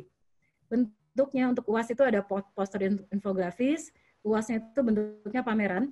Jadi mereka harus berpamerkan karya itu, ada katalognya. Ini kuliah umumnya, jadi pesertanya 250-an karena dari satu FSRD. Jadi di LFM kita kuliahnya di bioskopnya kampus. Terus ini saat pamerannya. Jadi di pameran ini mereka memamerkan hasil dari intervensi mereka dengan masyarakat selama 1 semester itu. Oke, ini hampir selesai. Sebenarnya kita sekarang dalam kondisi pause, dunia itu semua berhenti karena ada pandemi. Lalu orang mulai meraba-raba lagi kan, kehidupan selanjutnya seperti apa sih? Kita kalau mau tetap berkarya bisa seperti apa dan seterusnya. Ini yang menjadi percobaan bagi berbagai belahan dunia ya. Kalau mau aman, mau selamat, gimana kita bisa berperilaku dan seterusnya. Saya ambil sedikit mengutip dari Pak Emil Salim, beliau pemikir yang hebat sebenarnya. Jadi kita itu masyarakat Indonesia adalah masyarakat paguyuban, Gemeinschaft. Kita berkomunitas, kita sukanya riung-riung bareng-bareng gitu ya. Beda dengan yang Gesellschaft. Jadi kita di sini adalah saya ini dengan Anda, saya juga adalah kamu. Jadi kita semua terbiasa dengan riungan ini. Dan sehingga makanya ada istilah gotong royong, solidaritas sosial, kebersamaan, dan seterusnya. Sehingga waktu itu Pak Emil bilang, saya tidak heran ketika ada pasien COVID yang meninggal, keluarganya ngotot, pengen bawa untuk mengubur, dan seterusnya itu karena bentuk masyarakatnya seperti ini. Sementara larangan berkerumun, larangan berkunjung, dan seterusnya ini sangat membatasi ini. Kalaupun mau diganti dengan teknologi digital, termasuk untuk kuliah, sekolah, dan seterusnya, Pak Emil cuma berpesan, jangan sampai mengubah karakter bangsa kita yang suka guyup. Jangan sampai gap atau jurang kesenjangan antara yang punya internet dan tidak ini justru nanti memisahkan yang berpendidikan atau tidak secara formal dan seterusnya. Jadi ini pesan beliau. Ini yang menjadi tantangan kita sekarang, bagaimana kita bisa memasukkan yang lain. Post-virus rethinking. Jadi kalau kita mau bikin narasi ke depan, sebenarnya ada banyak hal yang kita harus perhatikan juga. Kalaupun kemarin kita dengar ya ada reduksi, misalkan udara jadi bersih, sungai jadi bersih, dan seterusnya. Apakah ini akan berlanjut atau tidak, atau gimana? Kedepannya harus seperti apa? Kita harus memperhitungkan ulang dampak dari budaya, karena kita sudah bicara di sini tentang kesehatan mental dan seterusnya. Banyak dispute juga di sini. Accelerating digital turn, yang itu yang tadinya kita memang akan menjadi kuliah blended learning misalkan di ITB. Tapi dengan kondisi ini tiba-tiba semuanya harus blended. Jadi ini yang sebenarnya mengakselerasi penggunaan teknologi. Ini tentu saja terjadi, gimana kita bekerja, bersosialisasi, bagaimana kita mendeliver produk dan service dari produksinya ke orang, itu semuanya punya fasilitas yang beda lagi. Lalu kita juga mungkin beberapa atau sebagian besar kita itu kangen gitu ya sama kumpul-kumpul rame-rame di bioskop, nongkrong di kafe, segala macam. Ini kita sebenarnya sedang sangat rindu pada kondisi ini. Lalu ada dilemanya juga, kita punya urgensi masa lalu yang mungkin orang sudah mulai beralih kayak, oke, pakai kendaraan umum itu enak dan hemat dan seterusnya. Tapi karena pandemi ini tiba-tiba semua terbatasi, akhirnya pada balik lagi naik mobil pribadi misalkan. Terus ada komunikasi virtual yang kitanya juga nggak biasa. Terus ada kita jadi terbiasa memanggil servis makanan dan seterusnya ke rumah, sehingga kita butuh banyak kemasan yang akhirnya jadi sampah juga gitu ya. Jadi ini juga menjadi pikiran yang harus diselesaikan segera. Lalu kalau kita bilang ruang-ruang post pandemic gitu, akhirnya kita kan bikin bubbles, kita bertemu orang atas, kita bertemu pada yang kita percaya aja dan seterusnya. Seperti ini nanti akan mengubah ruang kota sebenarnya. Jadi ini bisa kita bahas selanjutnya kalau ada waktu. Tapi kalaupun kita mau punya ruang-ruang kota yang memenuhi hal-hal itu, kita akhirnya tidak lagi mungkin melabeli sebuah tempat itu seperti ini kantor A atau ini restoran B gitu. Cuman dua-duanya mungkin justru bisa blending, karena yang kita cari bukan fungsi dalam hal judul tadi, tapi justru kita butuh places of encourage, places of possibilities. Jadi ruang-ruang yang sangat inspiratif, terus ruang yang justru memungkinkan kita untuk mengkoneksi antara satu sama lain dan membentuk jejaring. Kalau kita bicara pandemi kemarin, ekonomi kreatif ini gimana? memang banyak yang terpuruk. Ada rata-rata UKM rugi 80%, kalau di Jawa Barat 14.000 sekian terdampak, dan seterusnya. Tapi juga ada hal-hal yang sebenarnya positif. Industri kreatif itu memang dia sangat mudah makin terhantam gitu. Cuman justru dia yang termasuk yang paling agile, yang paling lincah untuk bounce back kembali. Kenapa? Karena dalam operasinya yang kecil itu justru dia punya kelenturan, dia punya fleksibilitas untuk segera bangkit dengan cara shifting misalkan, atau dengan cara reskilling, upskilling ke keterampilan yang memang dibutuhkan untuk relevansinya ke depan. Jadi di sini kalau kita lihat yang menjadi peningkatan itu selain yang ini ya, penjualan sepeda naik 1000% itulah ya. Tapi ada 300% peningkatan e-commerce. Sekian persen peningkatan konsumsi streaming seperti sekarang. Sekian persen peningkatan layanan pesan antar, peningkatan layanan logistik karena kita butuh transportasi tadi. Lalu juga untuk produk-produk herbal, produk kesehatan dan seterusnya ini juga semuanya sebenarnya justru naik di masa sekarang. Ekonomi kreatif adalah salah satu yang paling jeli harusnya untuk melihat itu. Sehingga untuk mendeliver produk dan service itu harus memperhatikan hal tadi. Ini SCCN yang tadi, yang saya bilang dari 210 kota kabupaten, ini tanpa campur tangan pemerintah dan apapun, secara komunitas kita bergerak bareng, kita galang dana, kita punya jejaring saya di Jawa Barat gitu ya, tapi punya teman di Ternate, punya teman di NTB dan seterusnya, untuk bisa menyalurkan produk dan service. Petani di Cianjur yang mungkin nggak bisa jualan ke pasar seperti biasa, kita beli, salurkan ke teman-teman yang pelaku seni tradisi yang sekarang nggak bisa manggung lagi ya karena nggak boleh ada kumpul-kumpul di Tangsel misalkan. Jadi dengan cara jejaring seperti inilah justru si kreatif ekonomi ini bisa bekerja dengan cara memanfaatkan teknologi tadi. Kita melakukan pendataan, ada kelas-kelas daring untuk reskilling atau upskilling, jadi skill yang mungkin dibutuhkan ke depan.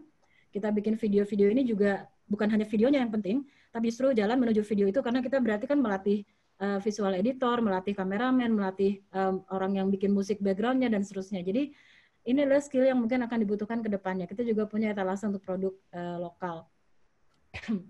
Ini contoh juga dari saya tahunya dari teman yang dari Jogja, ada kerja covid19.org ini yang sebenarnya memberitahukan kita kan punya banyak pekerja informal yang memang nggak bisa itu mereka harus turun ke jalan kalau mau dapat nafkah. Jadi bukannya dilarang atau dipaksa kelaparan menerima bansos aja gitu, tapi sebenarnya mereka harus tetap berdaya, tapi gimana yang harus diperhatikan supaya mereka tetap bisa kerja dengan aman. Jadi di sini pakai ilustrasi, pakai infografik untuk bisa menginformasikan, termasuk untuk yang difabel ya, jadi pakai audio dan seterusnya. Ini kalau lihat di websitenya akan dapat lengkap lagi. Di ITB itu juga ada lab desain etnografi yang sebenarnya juga membuat semacam banyak DIY, membuat masker sendiri, membuat kotak sendiri dan seterusnya supaya tetap aman dan diterjemahkan ke bahasa-bahasa yang bahasa daerah yang bisa diterapkan siapapun. Jadi di rumah mereka bisa bikin device yang aman dengan barang-barang yang ada di rumah dengan mudah didapatkan. Terakhir, ini ada momentum ke depan. Makanya narasinya gimana nih ke depannya kalau Indonesia mau mengindahkan kreatif ekonomi untuk pembangunannya ke depan. Jadi sebenarnya ada peluang-peluang ini. Jadi tadi yang saya sebut working group-nya G20, U20 ini, kita sudah menulis tentang white paper, jadi ada policy recommendation sebenarnya tentang inklusif kreatif ekonomi dan masa depan pekerjaan, lapangan kerja, dan seterusnya. Anak mudanya nanti kalau mau punya pekerjaan, lapangannya seperti apa, jenisnya seperti apa, dan apakah inklusivitas itu bisa tercapai. Dan di paper itu kami menulis bahwa memang semuanya bisa inklusif asal penggunaan atau penerapan teknologinya, terutama teknologi inovasi dan informasi dan seterusnya itu bisa dimanfaatkan dengan lebih strategis. Tahun depan juga adalah sudah dicanangkan oleh PBB sebagai the UN Year of Creative Economy for Sustainable Development. Jadi di sini juga Indonesia harus mengambil peran karena yang mengusulkan itu Backcraft dulu. Jadi ketika sudah diterima usulannya, lalu sudah didukung oleh 85 negara, akhirnya dicanangkan, oke, 2021 ini tahunnya kreatif ekonomi. Ada COVID gitu. Jadi justru ini kita lihatnya sebagai peluang untuk membuktikan bahwa ekonomi kreatif itu bisa menjadi solusi untuk peri kehidupan kita ke depan ini dan seterusnya. Ada akan World Conference Kreatif Ekonomi lagi dan tahun 2023 Indonesia akan memimpin G20. Jadi usulan ini yang tahun 2020 sudah diserahkan ke komunikenya G20, lalu akan dicoba diserahkan ke para pemimpin negara G20 ini. Dan kalau Indonesia menjadi leadernya, berarti nanti Indonesia lah yang harus menerapkan ini duluan dengan cara yang lebih khas kita, tapi juga bisa menjadi referensi untuk negara lain. Ini adalah rumusan paper yang di U20 itu. Jadi di sini kita melibatkan, pokoknya manusianya harus jadi center. Kalaupun kita mau membangun wilayah, pasti manusia dan komunitasnya dulu yang kita pentingkan. Lalu di sini ada peran pemerintah, ada peran akademisi, peran sektor-sektor bisnis dan finansial.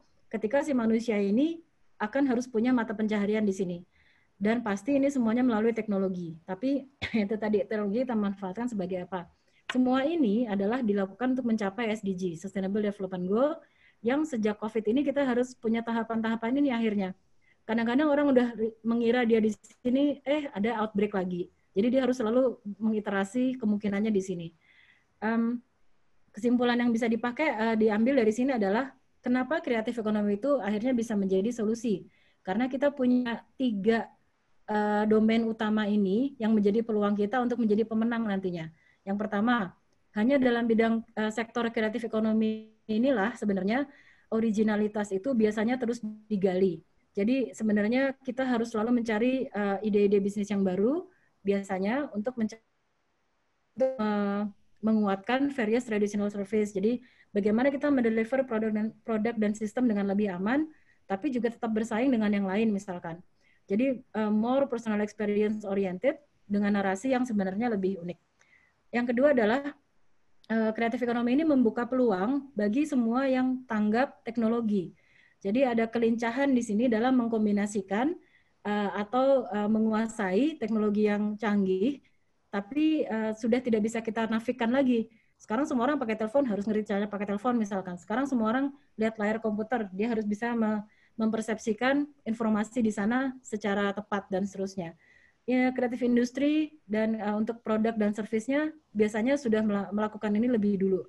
Jadi itu trait kedua yang sebenarnya menjadi poin utama kita. Trait ketiga adalah kita punya kemampuan, skills, keterampilan yang sebenarnya merupakan karakter komunitas kreatif. Jadi yang terbiasa berkomunitas, terbiasa bergaul, terbiasa interaksi dengan berbagai bidang tapi dalam tujuan yang untuk kreatif ekonomi, biasanya ini adalah masuk ke dalam ekosistem yang lalu menjadi lincah atau bisa melebur dengan konsep-konsep seperti kita nggak lagi melihat diri sebagai hanya profesi judul aja, tapi kita sekarang melihatnya purpose. Jadi peran saya dalam kehidupan ini ke depannya seperti apa dan seterusnya. Kita bisa berlatar belakang profesi apapun, tapi dalam kelompok kita untuk meningkatkan atau membuat perubahan dalam wilayahnya, kita pasti sudah lebih terampil melakukan ini. Dan ini semuanya bisa dilakukan secara inklusif. Tantangannya hanya kita perlu support atau perlu dukungan yang lebih sistemik, yang memadai untuk sebenarnya dalam bentuk policy, bentuk kebijakan, regulasi, setidaknya dalam skala kota, supaya 3 hal ini bisa dengan mudah berkembang dan bisa dengan mudah membuat dampak yang nyata untuk lingkungannya. Jadi itu dulu dari saya. Sekarang mari kita semuanya mengarahkan diri kepada hal-hal yang memang membuat kita lebih terbuka dalam berpikir dan dalam mempersepsikan lingkungan. Segitu dulu Pak Sony, terima kasih, semoga tidak terlalu overtime.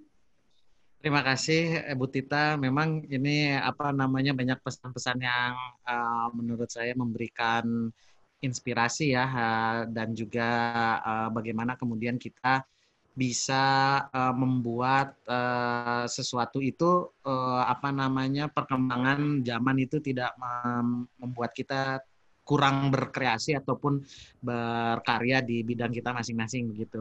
Sedikit ulasan dari apa yang sudah dijelaskan panjang lebar oleh Ibu Tita begitu ya. Yang pasti pertama adalah kota itu milik kita semua begitu ya. Bukan hanya milik pemerintah, bukan hanya milik mereka yang berpolitik dan segala macam, tapi kota adalah rumah kita bersama. Oleh karenanya apa yang kita bisa buat untuk membuat rumah kita bersama ini menyenangkan, itu tanggung jawab kita semua begitu. Zaman sekarang adalah zamannya kolaborasi dan ko-kreasi mungkin ya. Dari itu yang memang berdasarkan lokalitas tadi Bandung banget begitu, banyak sekali contoh-contoh yang sudah diceritakan oleh Bu Tita. Tapi yang Bandung banget itu kemudian menjadi suatu gerakan nasional juga dengan ICCN begitu, yang masing-masing tetap mengakomodir kelokalan masing-masing, tapi juga dalam bendera nasionalitas. Nah, dari sini ternyata juga kemungkinan untuk globalitasnya juga akan tinggi gitu, karena ternyata apa yang dilakukan oleh Ibu Tita dan tim dan apa yang diperjuangkan selama ini ternyata juga mendapatkan aspirasi dan apresiasi luar biasa, dan itu menjadi sebuah model yang bisa kita tawarkan lokalitas tadi, nasionalitas kita menjadi model di global. Mungkin kita bisa pertanyaan, saya undang teman-teman untuk berdiskusi langsung dengan narasumber kita, Ibu Tita. Apabila ada pertanyaan dan diskusi, bisa raise hand atau menulis di chat. Sementara menunggu, tadi saya ada melihat ada beberapa pertanyaan, ini tapi sangat spesifik kali ya. Ada yang ditanya hidden gems katanya. Ini dari dari mahasiswa begitu. Ini bagaimana sih kita bisa melihat sesuatu itu menjadi hidden gems? Justru kalau Syifa Yasmin ini malah pengen tahu tempat-tempat lokal itu dari mana sih? Wah, ini mungkin ini sedikit kali ya, ini sedikit out of topic Teh Tita, Bu Tita. Tapi mungkin menarik, nggak tahu Syifa apakah memang asli Bandung atau mungkin bisa membuat sesuatu yang sama kalau memang dari luar Bandung gitu, Teh Tita mungkin. Mangga Teh Tita. Ya, kita menemukan hidden gems itu karena gaul sama masyarakat yang memang dekat dengan itu. Jadi kan kita ngobrolnya dengan Karang Taruna, kita ngobrol dengan memang komunitas yang suka jalan-jalan telusup-telusup gitu. Nah, salah satu urban game kita yang jalan jajan itu, justru kita mereveal hidden gem itu supaya orang juga tahu, tapi lewat gamifikasi. Jadi ya bergaul dengan yang tepat, itu sih sebenarnya. Banyak gaul gitu ya. Jadi ya itu local wisdom ataupun local knowledge yang harus ditarik, ya harus, mungkin itulah ya keunggulan orang Bandung yang tadi Bu Tita sudah bilang ya, kita guyup begitu ya, senangnya ngumpul, tapi ngumpulnya alhamdulillah positif ternyata ya Bu Tita ya, bahwa kemudian dari ngumpul itu membuat sesuatu yang positif. Nah, banyak-banyak ngumpul ya Syifa ya. Jadi si hidden gems-nya bisa digali, tapi juga apa yang kita pelajari dari Bu Tita bukan hanya dinikmati sendiri, tapi kemudian juga dibagikan sehingga semakin banyak orang bisa mendapatkan manfaat dari hidden gems, atau bahkan si hidden gems-nya menjadi lebih menarik lagi buat banyak orang begitu. Itu saya pikir juga merupakan suatu hal yang menarik begitu ya. Ini ada juga mengajak ke Cicadas dan segala macam, bolehlah itu masing-masing hidden gems ya. Kita ada 2 orang yang sudah raise hand ya. Saya coba minta dari panitia, ada Doni dan Andrian Syami. Boleh dari host, silahkan salah satu di-unmute dulu supaya bisa berinteraksi langsung dengan Bu Tita. Silakan, Doni. Selamat pagi menjelang siang, Ibu, Bapak, Ibu Tita. Perkenalkan, nama saya Doni, mahasiswa Matematika 18. Sangat tertarik dengan bahasanya karena Ibu seringkali mengintervensi ke kampung kota. Karena cukup banyak gitu ya orang-orang luar Bandung, bahkan orang Bandung sendiri pun ada yang nggak tahu bahwa di Bandung itu ada kampung kota gitu. Bahkan mereka tahunya Bandung itu ya Dago, Antapani, dan Braga gitu ya, cuman kota-kota doang.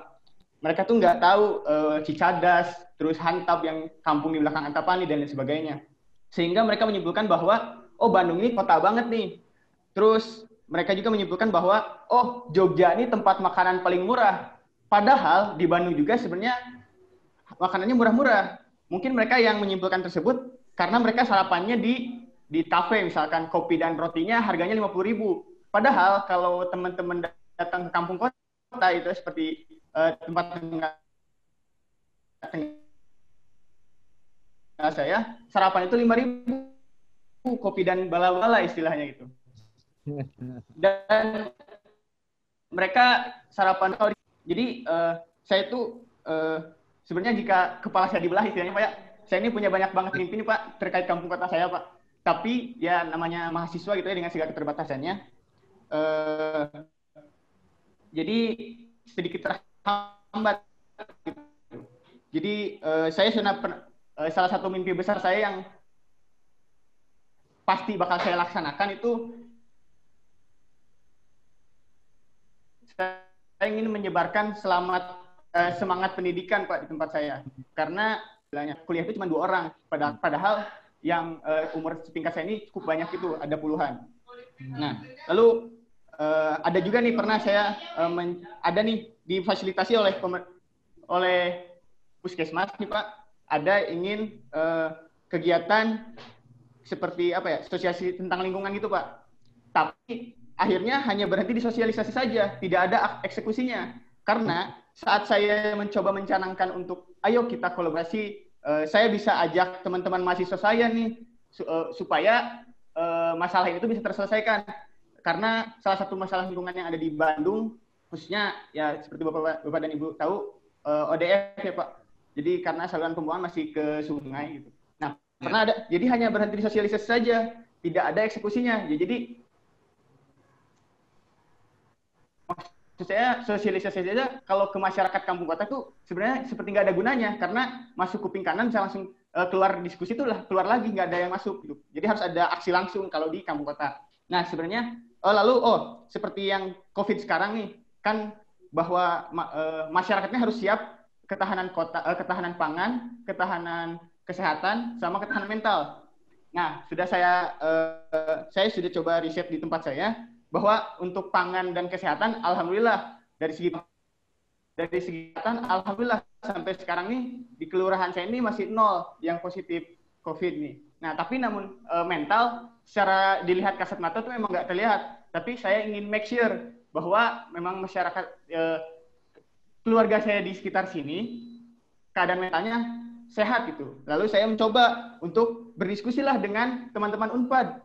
Pertama dari BEM Unpadnya, BEM kampusnya, mereka tidak bisa katanya. Lalu mencoba ke BEM Visipnya, FAPSI-nya, tidak bisa juga. Lalu coba dihubungkan dengan dosen psikologi juga, tidak bisa akhirnya. Jadi akhirnya ya cuma hanya berhenti di gagasan gitu Bu. Nah sebenarnya apa langkah yang harus saya lakukan supaya di situ tuh saya nggak cuma berhenti di ide doang atau berhenti di sosialisasi doang. Karena ide saya ini, mimpi saya ini udah banyak banget gitu ya, karena dari segi empati gitu, saya ini punya advantage di segi empati karena saya tinggal langsung, bukan hanya coba deh rasakan tinggal di sana, tapi saya benar-benar tinggal langsung dan saya tahu keadaan yang ada di sini gitu. Terima kasih. Thank you ya Doni, ini sebagai promosi dan juga ingin meningkatkan lagi Cicadas ya sebagai kampung kota ya Doni ya. Wah. Boleh Ibu Tita, mangga langsung saja kita respon. Mangga Ibu Tita. Bang Doni bersemangat sekali kelihatannya. Mantap ya, semangat ini ya. Banyak idenya. Tapi kalau untuk singkatnya sebenarnya saya bisa kasih contoh. Ada kampung namanya di Jalan Seke Panjang. Pernah dengar mungkin? Mereka menjuluki dirinya Sekewut. Karena satu kampung itu semuanya bikin film. Untuk mengalihkan dari hal yang negatif tentu saja. Ini satu-satunya kampung di Bandung yang punya status sebagai kampung toleransi. Bayangin, kampung di tengah kota Bandung, di daerah Cicadas juga kalau nggak salah ya, si Seke Panjang ini, di RW 11. Dan dia itu kompak sendiri masyarakatnya. Kalau kita misalkan Google sedikit ya, Sekewut, Seke Panjang gitu ya, Bandung. Dia tuh kampung toleransi dan dia kemarin waktu COVID berhasil bikin lumbung pangan tanpa bergantung ke pemerintah loh nih. Jadi mereka RW-nya tuh kebetulan ya teman seangkatan saya juga dulu. Jadi dia aktif Karang Taruna, terus kepilih jadi Pak RW. Terus dia cara-caranya tuh lucu. Yang mungkin pernah lihat di TV ada yang lihat robot anti COVID. Nah itu sebenarnya robot buat 17-an. Cuman 17-an yang nggak jadi. Akhirnya buat menghalau yang kumpul-kumpul gitu ya. Tapi ini pendekatan bottom up yang sangat relate untuk masyarakatnya. Sedangkan kalau di kampung-kampung yang memang pernah kerjasama dengan BCCF, biasanya kita kerjasamanya melalui Karang Tarunanya atau aktivis kampungnya atau orang-orang yang memang berpengaruh di kampung itu. Jadi kita sekarang itu pernah terakhir tuh menggarap Cigondewa yang ada pabrik tekstil itu. Itu kan jauh banget di Marga Kemon ke sana lagi ya kalau dari ITB. Terus Kampung Cijaura itu juga karena dia kampung kreatif dan banyak potensinya, tapi gimana caranya supaya penggeraknya ini juga bisa mandiri. Jadi ketika sudah diintervensi, bukannya setelah program selesai terus mati, tapi justru mereka tuh harus berkembang. Selama ini BCCF menemukan bahwa kalau mau lanjut terus, si penggerak kampungnya itu atau local leader-nya tetap harus ada di kampung itu. Jadi supaya terurus, karena kita dari 2010, 2011 gitu, kita kan bekerja sama dengan kampung-kampung seperti Linggawastu yang di Pasopati. Terus Dago Pojok sudah jalan sendiri. Terus ada yang di Leuwi Panjang. Terus ada yang di rel itu dan lain-lain. Jadi kita sebenarnya sudah ada intervensi gitu. Tapi gitu tergantung sama Cicadas juga kok. Jadi tergantung sama si local leadernya itu berhasil atau bisa konsisten nggak di sana. Kadang-kadang itu yang menjadi faktor utamanya. Dan sebenarnya untuk mengajak masyarakat itu mereka juga harus punya kepentingan di sana. Jadi bukan cuma pengalaman saya sih, kalau misalkan ada mahasiswa magang ingin ikut program kita, itu kecanggungan yang terjadi adalah ketika mereka harus ngobrol dengan warga itu harus ngomongin apa ya gitu. Sementara kan empatinya harus diasah kalau kita mau ngomong ekonomi kreatif. Dan dampak ekonominya harus langsung terasa, seperti yang kita lakukan di kampung-kampung yang memang kita kasih misalkan muatan kewirausahaan dan seterusnya, ya udah berhenti selesai tahapnya gitu ya, tinggal mereka jalankan lanjut. Jadi biasanya warisan berupa skill itu lebih berharga dan juga sambungan ke pasar. Kadang-kadang ya udah nih bikin tapi siapa yang mau beli gitu. Nah waktu itu BSSF juga menyambungkan ke misalkan Dekranasda sebagai off-taker-nya ketika si ibu-ibu bank sampah ini bikin produk gitu ya. Jadi itu yang termasuk yang kalau ada pembeli yang memang rutin, pasti mereka akan terus bikin. Nah kalau mereka udah punya interest gitu, udah yakin lah, kita nggak usah campur tangan juga pasti mereka mengembangkan diri gitu.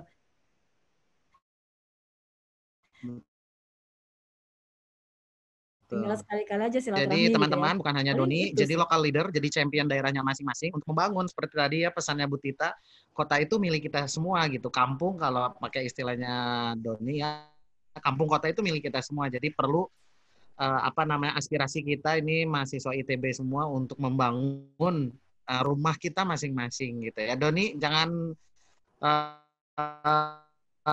jangan kempes gitu ya, terus aja jadi local leadernya ya di Cicadas. Kita ke YouTube ini Bu Tita, ada pertanyaan juga dari Angger Yuda. Ini mungkin berhubungan juga dengan tadi bank sampah dan segala macam. Untuk mengatur limbah UMKM apakah sudah diatur dalam peraturan atau gimana, dan mungkin bisa sambung ke arah programnya tadi bank sampahnya Bu Tita yang pernah dikembangkan di salah satu kampung di Bandung. Bu Tita, ya, limbah dari industri kecil menengah itu biasanya kan kalau di kota kan diurus sama PD Kebersihan ya. Betul. Sebenarnya kalau yang bank sampah ini karena si ibu-ibu ini memang sudah dari awal sadar tentang pemilahan dan sebagainya, itu sudah sangat membantu. Jadi kita tinggal masuk untuk membuat pengembangan produk, branding, storytelling, narasi, dan seterusnya. Tapi kalau IKM yang sebenarnya masih butuh masukan untuk knowledge untuk itu, biasanya kita sambungkannya ke komunitas di Bandung yang memang fokusnya ke arah sana. Kan banyak nih sekarang yang apalagi yang aktif banget tuh dulu ada Greeneration yang bikin bagus ID. Terus sekarang yang sering kedengaran Parongpong pasti yang gadis dan teman-temannya itu. Jadi kalau intervensi secara beda itu dulu 9 Matahari pernah bikin namanya Naradewa. Jadi menarasikan bagaimana si sungai dan sampah itu jangan buang sampah ke sungai dan seterusnya, tapi dengan intervensi-intervensi yang dari mulai video klip kecil-kecilan di YouTube sampai ke medsos sampai akhirnya jadi video mapping di Gedung Sate gitu. Jadi ada beberapa hal yang mendekati itu. Tinggal itu tadi menemukan local leader yang tepat dan konsisten aja sebenarnya. Kalau kami biasanya agar dia bertahan, kita hubungkannya tuh ke pemerintah kota yang memang punya program itu terus-menerus. Jadi kalau kita kerja sama dengan warga atau dengan SMA, itu kita carinya misalkan sekolah SMA yang punya adiwiyata atau memang statusnya dia adalah sekolah hijau. Jadi mau nggak mau kan si guru sama siswanya kan pasti cari program terus setiap tahun. Jadi ada salah satu program gamifikasi kita, mahasiswa S2 saya, Prima, dia bikin game namanya Aksiku. Aksiku ini adalah apps untuk mendeteksi masalah kampung yang berhubungan dengan ruang terbuka hijau, sungai, green water, sama sampah. Nah ini kan terus kita hubungkan ke Disdik, yang terus bikin program ini sebagai ekstrakurikuler, sehingga dia bisa berlangsung terus. Anak SMA-nya mungkin lulus, tapi kan apps-nya ada, terus bisa dikembangkan dan terus dilakukan, sehingga si komunitas siswa ini justru bisa menjadi deteksi permasalahan kota, tapi lewat cara yang menyenangkan, yaitu gamifikasi. Kayak gitu-gitulah ekonomi kreatif tuh. Jadi justru dibuat menyenangkan ya sambil bermain, jadi tapi produktif gitu ya Bu Tita ya. Iya, datanya akhirnya bisa jadi masukan untuk kota untuk membuat kebijakan misalkan.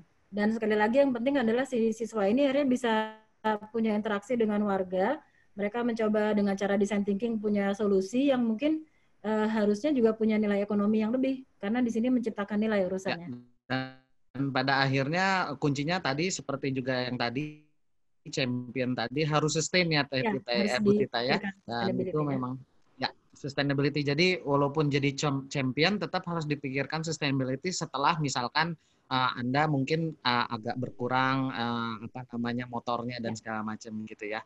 Nah, ini kita ke chat room lagi, Bu Tita. Ini ada beberapa pertanyaan mungkin berhubungan dengan sejarahnya BCCF dulu pengalaman. Dari saat ada Yevi, Nadia, dan juga ada Hari bertanya bahwa pada saat pembentukan BCCF, ya mungkin tadi ada faktor dana dan keuangan yang solusinya udunan begitu ya. Kira-kira apalagi faktor penghambat terbesar katanya. Kemudian gimana solusinya? Jadi mungkin nih Yevi mau membuat sesuatu yang sama mungkin di kotanya, saya nggak tahu apa di Bandung atau di kota lain. Dan Hari juga bertanya kurang lebih seperti tadi ya, contoh proyek. Sebenarnya BCC bukannya di Dago ya. Tadi banyak cerita dari Bu Tita bahwa seluruh kota bahkan ya kan namanya Bandung Creative City gitu kan ya, City. Jadi banyak kegiatan lain. Mungkin Mangga iya, tantangan terbesar adalah sebenarnya ego. Ya, namanya juga orang kreatif tuh pasti punya kadar ego yang lumayan idealisme gitu. Ya Teh ya. Idealisme dan ya inilah jangan menang-menangan gitu. Jadi tantangan lain selain dana dan tadi ya infrastruktur, toleransinya terhadap komunitas lain.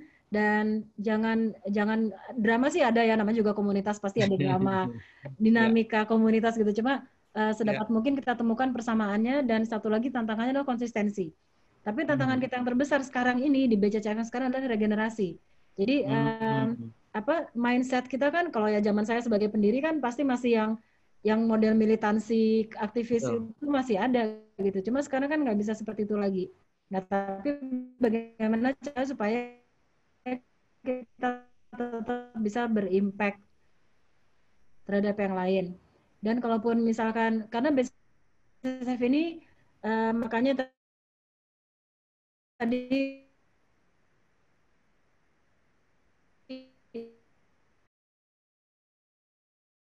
di era yang sekarang diarahkan ke sosial media. BCCF itu kan nggak bisa gitu terus kalau kita mau konsisten. Makanya BCCF sekarang berusaha untuk punya masukan yang lebih stabil, yang lebih revenue yang lebih sustainable, supaya nanti impact-nya juga bisa lebih sustainable, itu maksudnya. Jadi tantangannya sebenarnya ke arah sana, sustainability, regenerasi, sama ya tadi tuh kita mencari bentuk-bentuk yang mungkin dilakukan sekarang. Kalau mungkin Mas Sony boleh spoiler sebenarnya, nanti kan ini tanggal 3 dan 4 September ini, jadi hari Kamis Jumat ini kan ada event di arsitektur Artopolis. Kalau belum tahu mungkin tinggal Google ya Artopolis gitu ya. Nah, nanti BCCF akan menampilkan salah satu acaranya yang jalan jajan itu hari Jumat sore. Jadi ini semuanya nanti streaming online. Itu nanti kita akan pelajari benar bagaimana sih placemaking itu dilakukan dengan cara memikirkan lokal bisnis, tapi dalam gamifikasi. Dan kalau dilihat teorinya ada, prakteknya ada, tinggal pemainnya ini gimana. Dan kunci utamanya lagi adalah komunikasi sebenarnya. Karena kalau kita sekalinya gagal komunikasi ke warga, jadi misalkan warga cuma merasa, ini sih cuma mau dipakai aja buat penelitian, habis itu kita dapat apa? Itu kan sangat sering ya dilakukan sama anak-anak kampus. Jadi survei aja terus, kuesioner terus, tapi udah jadi laporannya terus mereka ditinggal. Nah itu kan nggak bagus. Jadi yang kita lakukan adalah justru sebaliknya. Nah nanti bulan Oktober-November ini BCCF akan menggelar lagi Helar Festival, tapi formatnya hybrid. Jadi ada yang offline tapi terbatas, tapi juga bisa online. Nah ini yang sebenarnya akan menjadi eksperimen lagi, bagaimana kita tetap berdampak, tapi dengan cara yang lebih aman. Itulah Mas Sony, nanti bantuin. Nah itu banyak ya, ini juga banyak pertanyaan sebenarnya dari chat, cuman kan memang kita ada terbatas waktu juga begitu ya. Untuk kalau mau berinteraksi sama Bu Tita ini apa ada email atau channel, ada tadi sosmed mungkin bisa colek-colek, juga nanti bisa gabung ya Bu Tita ya dengan Artopolis besok dan juga nanti di Helar Fest begitu di November. Gimana bisa kontak Bu Tita langsung, apa email atau ada sosmed atau sekretaris? lewat Mas Tony ya. Oh, siap. Kalau mau lihat yang BCCF ada Instagram tuh BCCF BDG. BCCF BDG. Kalau Instagram saya sendiri Larasatita. Larasati, teman saya kan Tita, jadi Larasatita. Jadi ada juga website tapi belum optimal, jangan disebut nanti saya malu. Jadi mendingan IG aja, BCCF BDG, bisa di Japri, atau kalau mau email bccf.bdg@gmail. Jadi tadi di cover depan presentasinya juga kan ada, saya punya website tuh, O2 Indonesia wordpress.com ya. Jadi itulah cara-cara yang paling praktis. Karena banyak banget nih pertanyaan, mungkin memang karena keterbatasan waktu. Tadi juga ada yang sudah raise hand, tapi tentunya Bu Tita sangat approachable dan sangat ramah kalau memang teman-teman mau belajar terus sama Bu Tita, dan bahkan harapannya bisa mengembangkan model-model ini di kota masing-masing ya Bu Tita. Karena memang ITB ini dari timur, dari barat, dari utara, dari selatan. Jadi semoga bisa memberikan impact buat rumah kita masing-masing ya, di kota, kampung, apapun teman-teman, dimanapun teman-teman berada, tetap berkarya. Terima kasih sekali lagi Ibu Tita atas sharingnya pagi ini, sangat inspiratif. Dan teman-teman kalau memang ingin terus berinteraksi dengan Bu Tita, tadi ada sosmed dan juga mungkin kalau email website nanti, tapi bisa lewat email dan sosmednya. Tentunya kita terus berkarya bersama walaupun generasi rebahan, tapi tetap harus produktif gitu ya. Dengan demikian tentunya mohon maaf kalau ada salah-salah kata. Saya juga mohon maaf kepada MC dan juga Bu Tita, kita agak tambah waktu ekstra karena memang sangat menarik diskusinya. Dengan demikian saya mungkin mengundurkan diri, dan terima kasih sekali lagi untuk Bu Tita dan teman-teman semua ya. Billahi taufiq wal hidayah. Wassalamualaikum warahmatullahi wabarakatuh. Kepada Bu Alfi sebagai MC kami kembalikan. Terima kasih. Baiklah hadirin, dengan demikian Studium Generale pada hari ini telah selesai. Terima kasih atas perhatian hadirin dalam mengikuti acara ini. Selamat siang, wassalamualaikum warahmatullahi wabarakatuh.